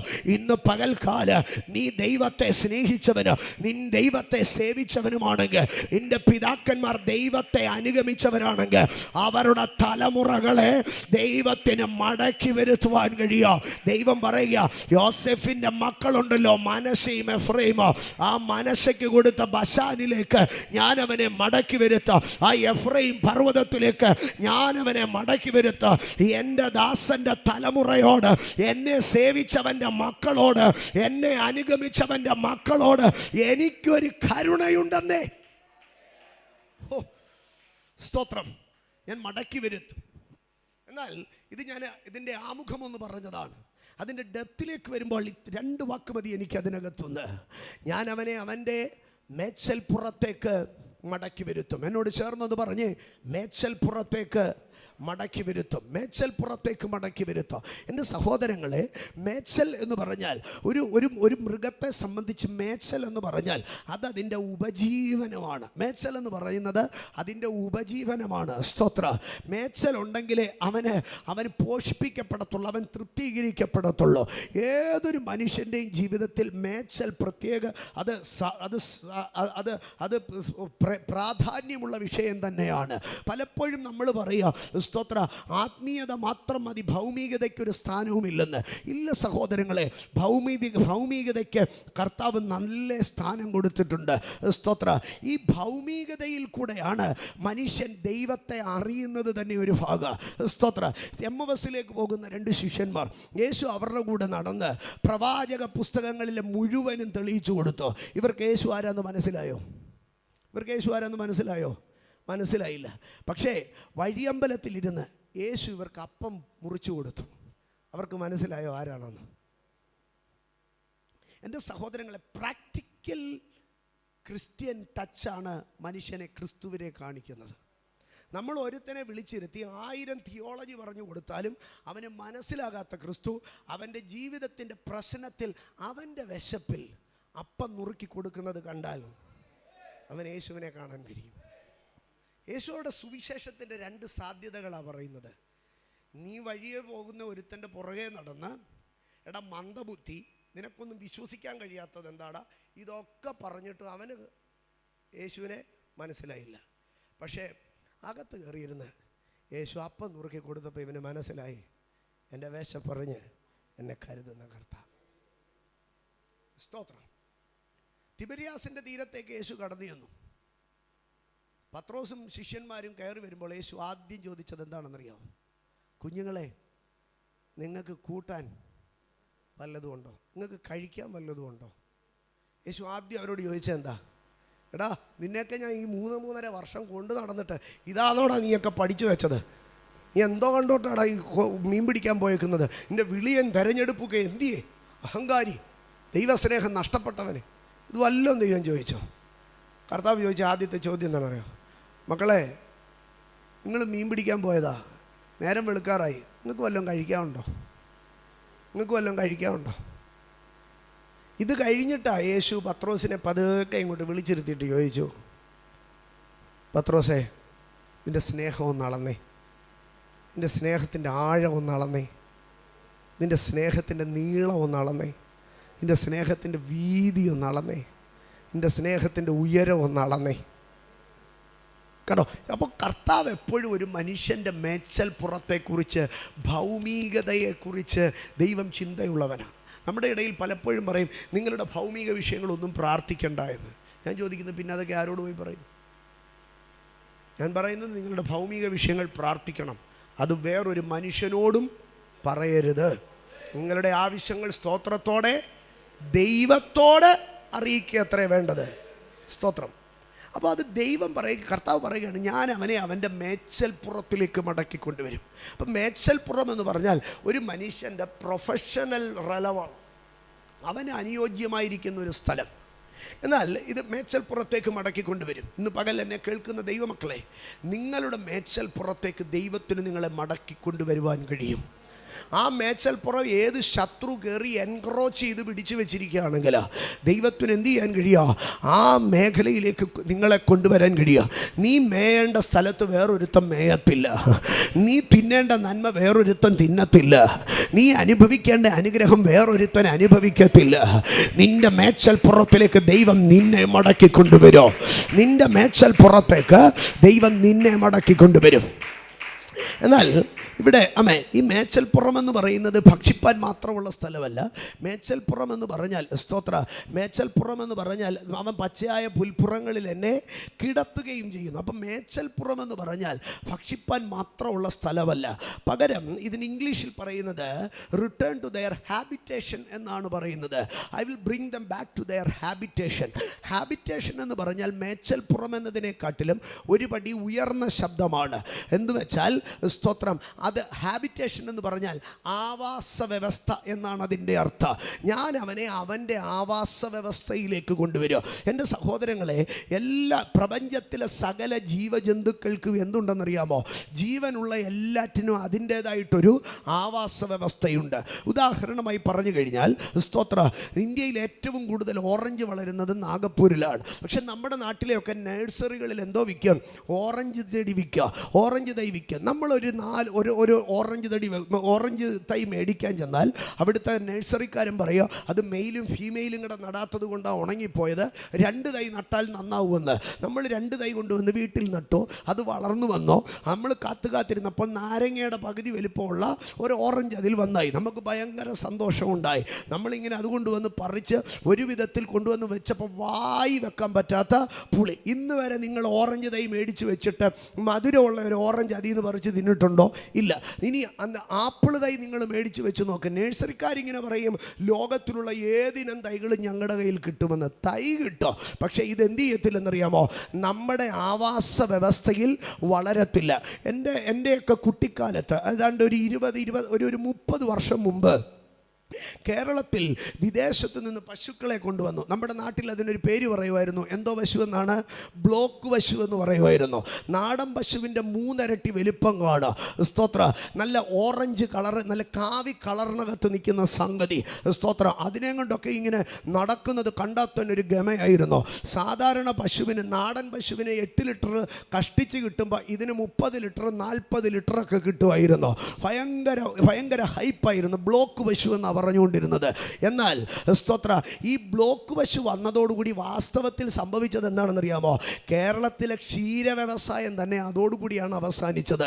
ബ്ലോക്ക് പശുക്കളല്ല, ആദ്യത്തെ അതിൻ്റെ പ്രസവത്തോടുകൂടെ അതെന്ത് സംഭവിക്കുക? അത് ബലഹീനപ്പെടുകയോ അത് ചത്തുപോവുകയും ചെയ്യുകയാണ്. എന്താ ബ്ലോക്ക് പശുവൊക്കെ ചത്തുപോയതിൻ്റെ കാരണം? ഇന്ന് പക്ഷേ ക്ഷീര വ്യവസായം നടത്തുന്നവർ ബ്ലോക്ക് പശു പോലെയുള്ള 1 ലക്ഷം 1.5 ലക്ഷം രൂപ വിലയുള്ള പശുവിനെ മേടിക്കുക, അതിനെ ഫാനിട്ട് വളർത്തി പാട്ടിട്ട് സ്തോത്ര അതിൻ്റേതായിട്ടുള്ള കൂടിട്ട് അതിൻ്റേതായിട്ടുള്ള ഒരു റബ്ബർ മാറ്റിട്ട് അങ്ങനെയാണ് വളർത്തുന്നത്. എന്ന് പറഞ്ഞാൽ ഈ ബ്ലോക്ക് പശുവിനെ പണ്ട് നമ്മുടെ നാട്ടിൽ കൊണ്ടുവന്ന് നാടൻ പശുവിനെ കൊണ്ട് കെട്ടുന്നത് പോലെ കെട്ടിക്കഴിഞ്ഞപ്പോൾ ബ്ലോക്ക് പശു ചത്തുപോയി. കാരണം അതിൻ്റെ ഹാബിറ്റേഷൻ അല്ല, അതിൻ്റെ ആവാസ വ്യവസ്ഥയല്ല ഇവിടുത്തെ ആവാസ വ്യവസ്ഥ. അപ്പോൾ ഓരോ മനുഷ്യനും അവൻ്റേതായിട്ടൊരു ആവാസ വ്യവസ്ഥയുണ്ട്, അവന് പറഞ്ഞിട്ടുള്ള ഒരു ഹാബിറ്റേഷനുണ്ട്. ഇന്ന് പകൽ എന്നെ കേൾക്കുന്ന എൻ്റെ കൊച്ചു കുഞ്ഞുങ്ങളോടൊക്കെ ഞാൻ പറയാം, നിനക്ക് ഫിസിക്സിന് വട്ടപൂജ്യമായിരിക്കും, നിനക്ക് കെമിസ്ട്രിക്ക് വട്ടപൂജ്യമായിരിക്കും, നിനക്ക് ബയോളജിക്ക് വട്ടപൂജ്യമായിരിക്കും, നിനക്ക് മാത്സിന് വട്ടപൂജ്യമായിരിക്കും, പക്ഷേ നിനക്ക് ഹിസ്റ്ററിക്ക് മാർക്ക് കാണും. അല്ല, ഇതെല്ലാറ്റിനും നിനക്ക് വട്ടപൂജ്യമായിരിക്കും, പക്ഷേ നിനക്ക് മലയാളത്തിനോ ഇംഗ്ലീഷിനോ ഹിന്ദിക്കോ ഏതെങ്കിലും ഒരു സാധനത്തിന് നിനക്ക് എന്ത് കാണോ? ഒരു മാർക്ക് കാണാം.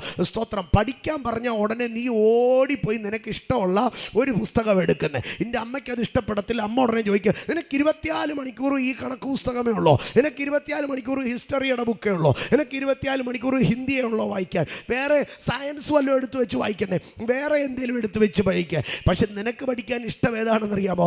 ഈ ഒരൊറ്റ പുസ്തകം മാത്രമാണ്. മക്കളെ, നിങ്ങൾക്ക് ബുദ്ധി ഇല്ലാഞ്ഞിട്ടല്ല, നിങ്ങൾ മണ്ടന്മാരായിട്ടല്ല. നിങ്ങളുടെ ഹാബിറ്റേഷൻ എന്ന് പറഞ്ഞാൽ അത് ചിലപ്പോൾ ഫിസിക്സ് ആയിരിക്കാം, അത് ചിലപ്പോൾ കെമിസ്ട്രി ആയിരിക്കാം, അത് ചിലപ്പോൾ സോഷ്യൽ സയൻസ് ആയിരിക്കാം, അത് ചിലപ്പോൾ ലാംഗ്വേജ് ആയിരിക്കാം. എൻ്റെ മാതാപിതാക്കളോട് ഞാൻ പറയട്ടെ, നിങ്ങളുടെ കുഞ്ഞുങ്ങളുടെ ഹാബിറ്റേഷൻ ഏതാണെന്നറിഞ്ഞ് അവരെ അതിനകത്ത് പ്ലാൻ ചെയ്യണം. അവർ നന്നായി വരിക. എൻ്റെ സഹോദരങ്ങളെ, നമ്മളൊക്കെ അങ്ങനെ ചെയ്യണമെന്നല്ല പറയുന്നത്. സഞ്ജു സാംസനെ കൊണ്ടുവന്ന് എഞ്ചിനീയറിങ്ങിന് ചേർത്തെങ്കിൽ എന്തോ ആയി തീർന്നേനെ.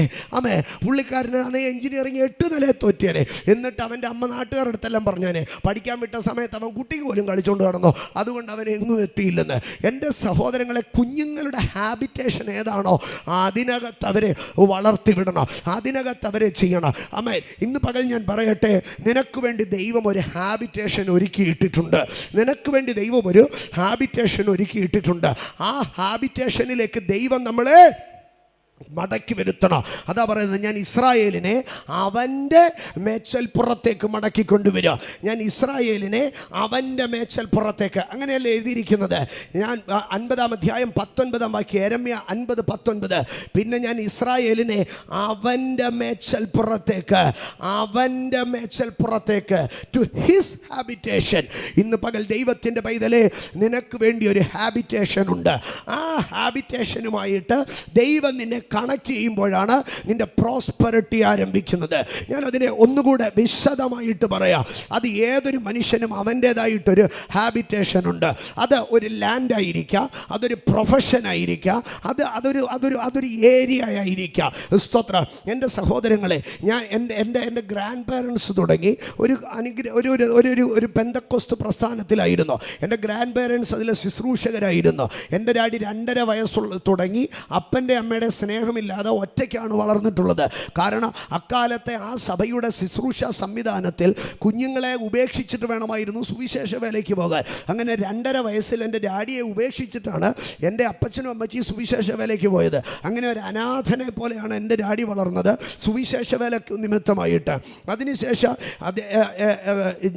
എൻ്റെ 19-ാമത്തെ വയസ്സെത്തിയപ്പോൾ ഞാൻ ആ സഭയ്ക്കകത്ത് തന്നെ ഞാൻ സുവിശേഷ വേലയ്ക്ക് ഇറങ്ങി. നീണ്ട 13 വർഷങ്ങൾ ശുശ്രൂഷ ചെയ്തു. ചെയ്തോ? നീണ്ട 13 വർഷങ്ങൾ ശുശ്രൂഷ ചെയ്ത് ഒരിക്കൽ പോലും ശുശ്രൂഷയുടെ ഒരു വിശാലതയോ, ശുശ്രൂഷയുടെ ഒരു വളർച്ചയോ, ശുശ്രൂഷയുടെ ഒരു മഹത്വമോ, ശുശ്രൂഷയുടെ ഒരു സാധ്യതയോ ഞാൻ കണ്ടിട്ടില്ല. എനിക്കതിനകത്തുനിന്ന് മുറിവുകളും സങ്കടങ്ങളും കഷ്ടങ്ങളും നിരാശകളും മാത്രമാണ് ഉടലെടുത്തിരുന്നത്. എന്നാൽ എൻ്റെ 13-ാമത്തെ വർഷത്തിൽ ദൈവം എൻ്റെ അടുക്കൽ പറഞ്ഞു, ഞാൻ നിന്നെ ഇതിനകത്തുനിന്ന് പുറത്തു കൊണ്ടുപോകുമെന്ന്. കേട്ടപ്പോൾ എനിക്ക് ഭയങ്കര ഭയമായി തോന്നി, എനിക്ക് ഭയങ്കര ആശങ്കയായി തോന്നി. ഞാൻ പറഞ്ഞു, കർത്താവേ, ഇതല്ലാതെ എനിക്ക് വേറെ ഒന്നും അറിയത്തില്ല, ഞാൻ എന്ത് ചെയ്യുക? നിരന്തരമായ ദൈവശബ്ദങ്ങളിൽ കൂടെ, ദർശനങ്ങളിൽ കൂടെ, വ്യക്തിപരമായ രാത്രിയുടെ യാമങ്ങൾ ദൈവം എന്നെ ധൈര്യപ്പെടുത്തി ഉറപ്പിച്ച് എന്നെ പുറത്തു കൊണ്ടുവന്നു. എൻ്റെ സഹോദരങ്ങളെ, അതിനനന്തരമുണ്ടായ ചെറിയ കാലം കൊണ്ട് എൻ്റെ ദൈവം എനിക്കൊരു കാര്യം മനസ്സിലാക്കി തന്നു. നീ എത്ര നല്ല തൈയാണെങ്കിൽ, നീ എത്ര നല്ല ചെടിയാണെങ്കിൽ, നിൻ്റെ ഹാബിറ്റേഷൻ നല്ലതല്ലെങ്കിൽ നീ വളരത്തില്ല. നിൻ്റെ ഹാബിറ്റേഷൻ നല്ലതല്ലെങ്കിൽ നീ ചെഴുപ്പാകത്തില്ല. ഇന്ന് പകൽ എന്നെ കേൾക്കുന്ന എൻ്റെ ദൈവമക്കളുടെ അടുക്കൽ ഞാൻ പറയട്ടെ, നിൻ്റെ വാഗ്ദത്തങ്ങൾ മുള പൊട്ടാൻ, നിൻ്റെ വാഗ്ദത്തങ്ങൾ വളരുവാൻ നീ കറക്റ്റ് ഹാബിറ്റേഷനിൽ വരണോ? സ്തോത്രം. എൻ്റെ സഹോദരങ്ങളെ, നിനക്ക് നന്മയുണ്ടാകുവാൻ, നിനക്ക് അനുഗ്രഹമുണ്ടാകുവാൻ നീ നല്ല ഹാബിറ്റേഷനിൽ വരണോ? ആമേൻ. അവിടെ വന്നാലേ നിൻ്റെ ശുശ്രൂഷ വികസിക്കണമോ? നിൻ്റെ ഹാബിറ്റേഷൻ ചേഞ്ച് ആകണോ? നിൻ്റെ ശുശ്രൂഷ വലുതാകണോ? നിൻ്റെ ഹാബിറ്റേഷൻ ചേഞ്ച് ആകണോ? ഞാൻ അടുത്ത ഭാഗത്തിലേക്ക് പറയാം. സ്തോത്ര. ദൈവം നിന്നെ വളർത്താൻ ഉദ്ദേശിച്ചിരിക്കുന്നത്, നിന്നെ ഇറ്റലിയിൽ കൊണ്ടുപോയാണ് വളർത്താൻ ദൈവം ഉദ്ദേശിച്ചിരിക്കുന്നതെങ്കിൽ നീ ഇറ്റലിയിൽ എത്തിയാലേ വളരത്തുള്ളൂ, നീ കാനഡയിൽ എത്തിയാലേ വളരത്തുള്ളൂ, നീ കാനഡയിലേ വളരത്തുള്ളൂ. നീ ആഫ്രിക്കയുടെ വനാന്തരത്തിലാണോ ദൈവം നിനക്ക് ഹാബിറ്റേഷൻ ഇട്ടിരിക്കുന്നത്, അവിടെ നീ വളരത്തുള്ളൂ. മരുഭൂമിയിലാണോ ദൈവം നിനക്ക് ഇട്ടിരിക്കുന്നത്, നീ അവിടെ വളരത്തുള്ളൂ. എവിടെയാണോ നിന്റെ ഹാബിറ്റേഷൻ, അവിടെ നിനക്ക് വളർച്ച ഉണ്ടാകത്തുള്ളൂ. ഇന്ന് പകൽക്കാല ദൈവത്തോടൊന്ന് പറഞ്ഞാട്ട്, അപ്പാ, return me to bring me to my habitation. നിന്റെ ആവാസ വ്യവസ്ഥയിലേക്ക് ദൈവം നിന്നെ ഒന്ന് കൊണ്ടുപോകട്ടെ. ഇന്ന് പകൽ എന്നെ കേൾക്കുന്ന എൻ്റെ ദൈവ കുഞ്ഞുങ്ങളെ, നിന്നെ വളർത്താൻ ദൈവം ഒരിടം കണ്ടിട്ടുണ്ട്, നിന്നെ ഉയർത്താൻ ദൈവം ഒരിടം കണ്ടിട്ടുണ്ട്. അവിടവുമായിട്ട് നീ കണക്റ്റ് ആകണം. ആ ഏരിയയുമായിട്ട് നീ കണക്റ്റ് ആകുമ്പോൾ, ആ ലാൻഡുമായി നീ കണക്റ്റ് ആകുമ്പോൾ, ആ ഫ്രണ്ട്സുമായി നീ കണക്റ്റ് ആകുമ്പോൾ, ആ മനുഷ്യരുമായി നീ കണക്റ്റ് ആകുമ്പോൾ, ആ കൂട്ടവുമായി നീ കണക്റ്റ് ആകുമ്പോൾ, ആ കൂട്ടായ്മയുമായി നീ കണക്റ്റ് ആകുമ്പോൾ, അവിടെ നിന്റെ ലൈഫ് തിരിയാൻ തുടങ്ങും. ഇന്ന് പകൽ ദൈവം ഇവരിൽ ചിലരെ അവരുടെ ഹാബിറ്റേഷൻ ചേഞ്ച് ചെയ്യുകയാണ്. നിന്റെ ആവാസ വ്യവസ്ഥയെ ദൈവം മാറ്റുകയാണ്. നിന്റെ ആവാസ വ്യവസ്ഥയെ ദൈവം മാറ്റുകയാണ്. നീ സഹകരിക്കുന്ന ബന്ധങ്ങളെ ദൈവം മാറ്റുകയാണ്. നിന്റെ കൂട്ടുകാരെ ദൈവം മാറ്റുകയാണ്. നിന്റെ കോണ്ടാക്റ്റുകളെ ദൈവം മാറ്റുകയാണ്. നിന്റെ കണക്ഷനുകളെ ദൈവം മാറ്റുകയാണ്. ഇന്ന് പകൽ പരിശുദ്ധാത്മാവ് ഇതിനകത്ത് അപാചകം പ്രൗഢി ബർത്തേനിയ, ഇന്ന് പകൽ നിനക്കും നിന്റെ തലമുറയ്ക്കും വേണ്ടി ദൈവം ചില ആവാസ വ്യവസ്ഥകളെ മാറ്റുകയാണ്. പരിശുദ്ധാത്മാവ് ചേഞ്ച് ചെയ്യുകയാണ്. അപാചക പ്രൗഢബർത്തേലിയ പ്രവാസിയ, ഇന്നലെ വരെ നീ വളർന്ന മണ്ണിൽ നിന്ന് ദൈവം നിന്നെ പിഴുതെടുക്കുകയാ. ഇന്നലെ വരെ നീ വളം പ്രാപിച്ച മണ്ണിൽ നിന്ന് ദൈവം നിന്നെ പിഴുതെടുക്കുകയാ. അതൊരു അടയാളമായി, ഒരു അഭിഷേകമായി നിന്നെ തൊടുകയാണ്.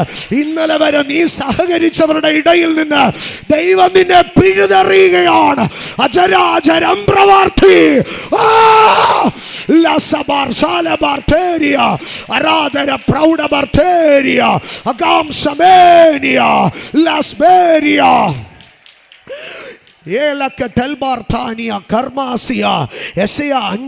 എൻ്റെ പ്രിയന് ഫലവത്തായ ഒരു മുന്തിരിത്തോട്ടമുണ്ടായിരുന്നു കുന്നിൻ മുകളിൽ. അവൻ ദൂരദേശത്തു നിന്ന് വിശേഷമായ ഒരു മുന്തിരിവള്ളിയെ കൊണ്ടുവന്ന് ഈ കുന്നിൻ മുകളിൽ നട്ടോ. ഇന്ന് പകൽ ഫലവത്തായ കുന്നിൻ്റെ മുകളിൽ നീ എന്ന മുന്തിരിവള്ളിയെ ദൈവം പറിച്ചു കൊണ്ടുപോയി നട. ഇന്ന് നീ ആയിരിക്കുന്ന ഈജിപ്തിൽ നിന്ന് ദൈവം നിന്നെ പറിച്ചെടുക്കുക. നിന്റെ ബന്ധങ്ങളെ ദൈവം മുറിക്കുക. ഇന്ന് പകൽ ഞാൻ ആണയിട്ട് ദൂത് പറയുന്നു, നിന്റെ ബന്ധങ്ങൾ മാറും.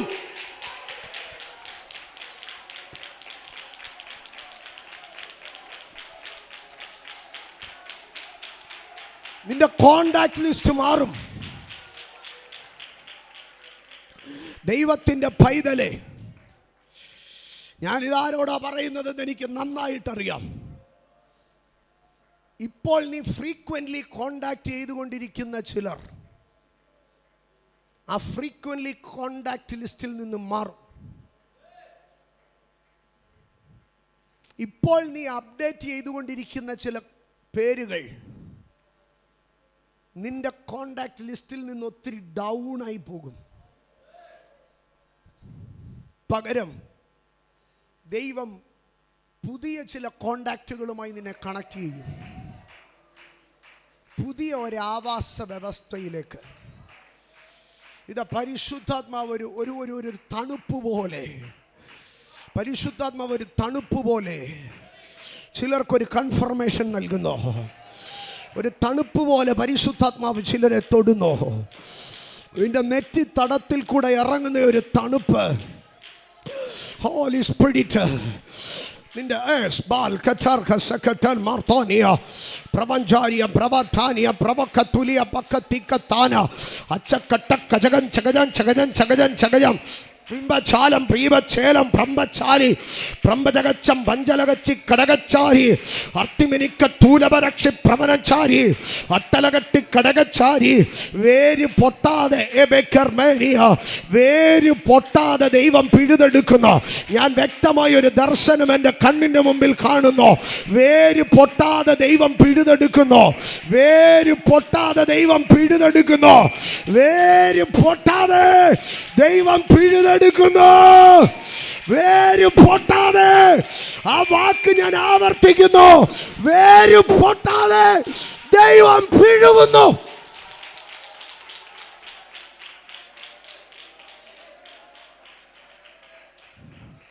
വേര് പൊട്ടാതെ പിഴും. വേര് പൊട്ടാതെ പിഴും. പക്ഷെ വേര് പൊട്ടാതെ പിഴുവുമ്പോഴും ഒരു പ്രശ്നമുണ്ട്. ഇത്രയും നിൽക്കുന്ന വേരിനെ കൊണ്ട് എവിടെ നടും? ഞാൻ കാണുന്ന ഒരു ദർശനം അൽ ബഖർഗസിയ പ്രവാർധാനിയ. ഈ പില്ലറൊക്കെ ഇടുന്നതിന് മുമ്പ് നമ്മൾ പുട്ടിങ് ഇടാൻ വേണ്ടി ഭയങ്കര വിസ്താരത്തിൽ ഇങ്ങനെ സ്ക്വയറായിട്ട് കുഴിയെടുക്കത്തില്ലേ? അതുപോലെ ഒരു ഭയങ്കര കുഴി എടുത്തിരിക്കുന്നു. അഖാർ മഹസി പ്രവാർധാനിയ. പരിശുദ്ധാത്മാവ് എൻ്റെ അടുക്കൽ പറഞ്ഞു, വേര് പൊട്ടാതെ പിഴുതെടുത്തെങ്കിൽ ആ വേരോടുകൂടെ നട്ടിറക്കാനുള്ള ഒരു വിശാല തടവും ഞാൻ ഉണ്ടാക്കിയിട്ടുണ്ടെന്ന്. ഇന്നു പകൽ വേര് പൊട്ടാതെ പിഴുതെടുത്ത് വേരിറങ്ങുന്ന വ്യാസത്തിൽ ദൈവം നിനക്ക് വേണ്ടി ഒരു ഇടമൊരുക്കി. ഇന്നു പകൽ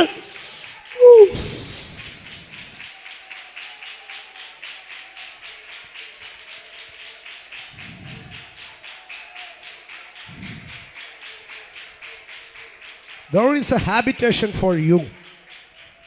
നിനക്ക് വേണ്ടി മാത്രം ദൈവം എഴുതിയിട്ടിരിക്കുന്ന ഒരു ഹാബിറ്റേഷൻ ഉണ്ട്. അതേത് രാജ്യത്തിലാണോ, അതേത് ദേശത്തിലാണോ, ഇന്നതെവിടെയാണോ അവിടേക്ക് ദൈവം നിന്നെ കൊണ്ടുവരും. Jesus into your habitation. ഞാൻ അതിനോട് ചേർത്ത് അടുത്ത വാക്യത്തിലേക്ക് കയറുകയാണ്. ഉൽപ്പത്തി പുസ്തകം 46-ാം അധ്യായം. ഉൽപ്പത്തി പുസ്തകം 46-ാം അധ്യായം യാക്കോബിൻ്റെ ഒരു യാത്രയാണ്. വൃദ്ധനായ യാക്കോബ് ഞാൻ ഇവിടെ കിടന്ന് സങ്കടത്തോടെ മരിക്കുമെന്ന് പറയുമ്പോൾ അങ്ങനെ മരിക്കത്തില്ല എന്ന് പറഞ്ഞ് താൻ ഒത്തിരി സ്നേഹിച്ച യോസേഫ് ജീവനോട് ഇരിപ്പുണ്ടെന്നുള്ള ഉറപ്പ് നൽകിക്കൊണ്ട് താൻ സ്വപ്നത്തിൽ പോലും കണ്ടിട്ടില്ലാത്ത അത്ര മനോഹരമായ മിസ്രൈമ്യ കൊട്ടാരത്തിലെ റോയൽ ചാരിയറ്റ്സ്, രാജകീയ രഥങ്ങൾ ഇപ്പോൾ എന്ത് ചെയ്യുകയാണ്? യാക്കോബിൻ്റെ വീടിൻ്റെ മുമ്പിൽ വന്ന് നിൽക്കുകയാണ്. ഇത്രയും പ്രബലമായ കുതിരകളെ യാക്കോബ് തൻ്റെ സ്വപ്നത്തിൽ പോലും കണ്ടിട്ടില്ല. തൻ്റെ ആയുസ്സിൽ കണ്ടിട്ടില്ലാത്ത കുതിര, തൻ്റെ ആയുസ്സിൽ കണ്ടിട്ടില്ലാത്ത വണ്ടി. എൻ്റെ സഹോദരങ്ങളെ, നിങ്ങളൊന്ന് ചിന്തിച്ചു നോക്കിയേ. ഇന്നത്തെ ലെവലിലാണെങ്കിൽ സ്തോത്രം, ഈജിപ്തിൽ നിന്ന് ഒരു ചാർട്ടേഡ് ഫ്ലൈറ്റ് അയച്ചായിരിക്കും, അല്ലെങ്കിൽ ഒരു ഹെലികോപ്റ്റർ അയച്ചായിരിക്കും എന്ത് ചെയ്യുന്നത്? യാക്കോബിനെ കൊണ്ടുപോകുന്നത്. യാക്കോബിൻ്റെ വീടിൻ്റെ അടുത്തുള്ള ഗ്രൗണ്ടിൽ ഒരു ഹെലികോപ്റ്റർ വന്ന് നിന്നു. നമ്മൾ ചിന്തിക്കുന്നു ഇന്ന് രഥമെന്നൊക്കെ, പക്ഷേ ഇത് മിസ്രൈമ്യ അന്നത്തെ ഏറ്റവും സിവിലൈസ്ഡ് കൺട്രിയാണ്. ഏറ്റവും സാംസ്കാരികമായി ഉയർന്നു നിൽക്കുന്ന പട്ടണമാണ് മിസ്രൈം. ആ മിസ്രൈമിലെ കൊട്ടാരത്തിലെ ഏറ്റവും വലിയ ആളിൻ്റെ അപ്പനെ കൊണ്ടുവരാൻ വന്നേക്കുന്ന വണ്ടിയാണ്. ഇനി നമ്മുടെ റോഡ് മാർഗം ചിന്തിച്ചാൽ ഏറ്റവും നല്ല മെർസിഡീസോ റോൾസ് റോയ്സോ ആയിരിക്കും എന്ത് ചെയ്യുന്നത്, ഈ വന്ന് വാതുക്ക് കിടക്കുന്നത്. എന്നിട്ട് അവിടെ നിന്ന് നല്ല സ്യൂട്ടും കോട്ടും ഇട്ട SPG ലെവലിലുള്ള നല്ല കമാൻഡോസ് ഇറങ്ങി ഇങ്ങോട്ട് വന്നിട്ട് അപ്പച്ചനെ കട്ടിലോടെ എടുത്ത് എന്ത് ചെയ്യുകയാണ്, ചാരിയറ്റിനകത്തേക്ക് വെക്കുകയാണ്. അപ്പച്ചനെ അവിടോട്ട് കൊണ്ടുപോകാൻ തക്കവണ്ണം പ്രത്യേക ഉടുപ്പൊക്കെ ഇടിപ്പിച്ചു. നമ്മുടെ നാട്ടിലെ അപ്പച്ചന്മാരൊക്കെ ഈ വാർദ്ധക്യം എത്തുമ്പോൾ മക്കളുടെ അടുക്കലേക്കൊക്കെ പോകുന്നത് പോലെ പ്രത്യേക കോട്ട് സ്യൂട്ടും ഒക്കെ ഇടിപ്പിച്ച് യാക്കോബിനെ പിടിച്ച് ചാരിയറ്റിലിരുത്തി ഇങ്ങനെ യാത്ര പോയിക്കൊണ്ടേ ഇരിക്കുകയാണ്. പകുതി വഴി എത്തിയപ്പോൾ ഇരിക്കുന്നത് ലോകത്തിലെ ഏറ്റവും വില കൂടിയ വണ്ടിക്കകത്താണ് കേട്ടോ, ലോകത്തിലെ ഏറ്റവും വില കൂടിയ വണ്ടിക്കകത്ത്. ആ കടന്നു പോകുന്ന വഴിയുടെ മധ്യത്തിലെത്തിയപ്പോൾ ഈ മനുഷ്യൻ്റെ മനസ്സിലൊരു വല്ലാത്ത വേദനയുണ്ടായി. 46-ാം അധ്യായത്തിലേക്ക് കടന്നു വരുമ്പോൾ അതിൻ്റെ 4-ാം വാക്യത്തിൽ 3-ാം വാക്യത്തിൽ ദൈവം യാക്കോബിൻ്റെ അടുക്ക പറയുക, നീ ആ ആ ആ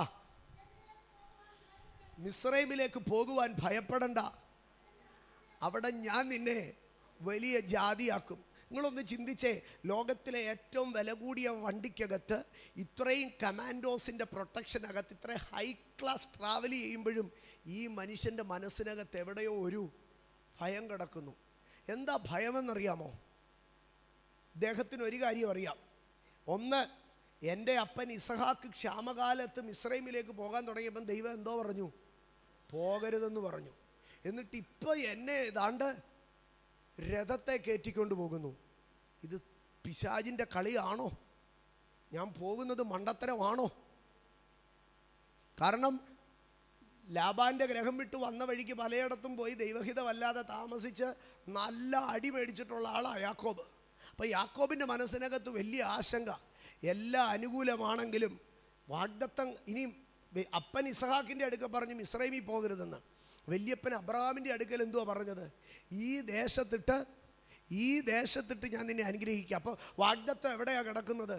ഈ ദേശത്താണ് കിടക്കുന്നത്.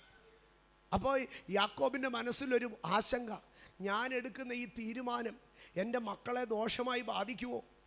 ഞാൻ എടുക്കുന്ന ഈ തീരുമാനം എൻ്റെ തലമുറകൾ നശിക്കാൻ ഇടയാകുമോ? ആകാശത്തിലെ നക്ഷത്രങ്ങൾ പോലെ പെരുകുമെന്ന് പറഞ്ഞു. പക്ഷേ അതല്ല, ഈ കനാൻ്റെ മണ്ണിൽ കിടന്നാന്നാണ് പറഞ്ഞത്. ഇതൊക്കെ നടക്കുമോ? ദൈവ യാക്കോബിൻ്റെ അടുക്ക പറഞ്ഞു, യാക്കോബേ നീ പേടിക്കരുത്. അടുത്ത ഭാഗം അവിടെ പറയുകയാണ്, നീ പേടിക്കരുത്. വായിക്കാമോ? 46:3. ഞാൻ ദൈവമാകും. ആ ആ ആ ആ അടുത്ത ഭാഗം, ഞാൻ നിന്നോടുകൂടെ മിസ്രൈമിലേക്ക് പോകും,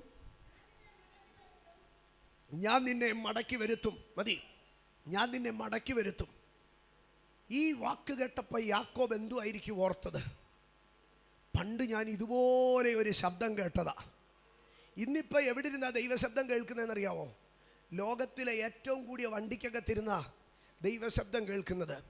പക്ഷേ ഇതിനു മുമ്പ് ഇതേ ദൈവശബ്ദം കേട്ടു, ഞാൻ നിന്നോടുകൂടെ ഇരുന്ന് ഇവിടേക്ക് മടക്കി വരുത്തുമെന്ന്.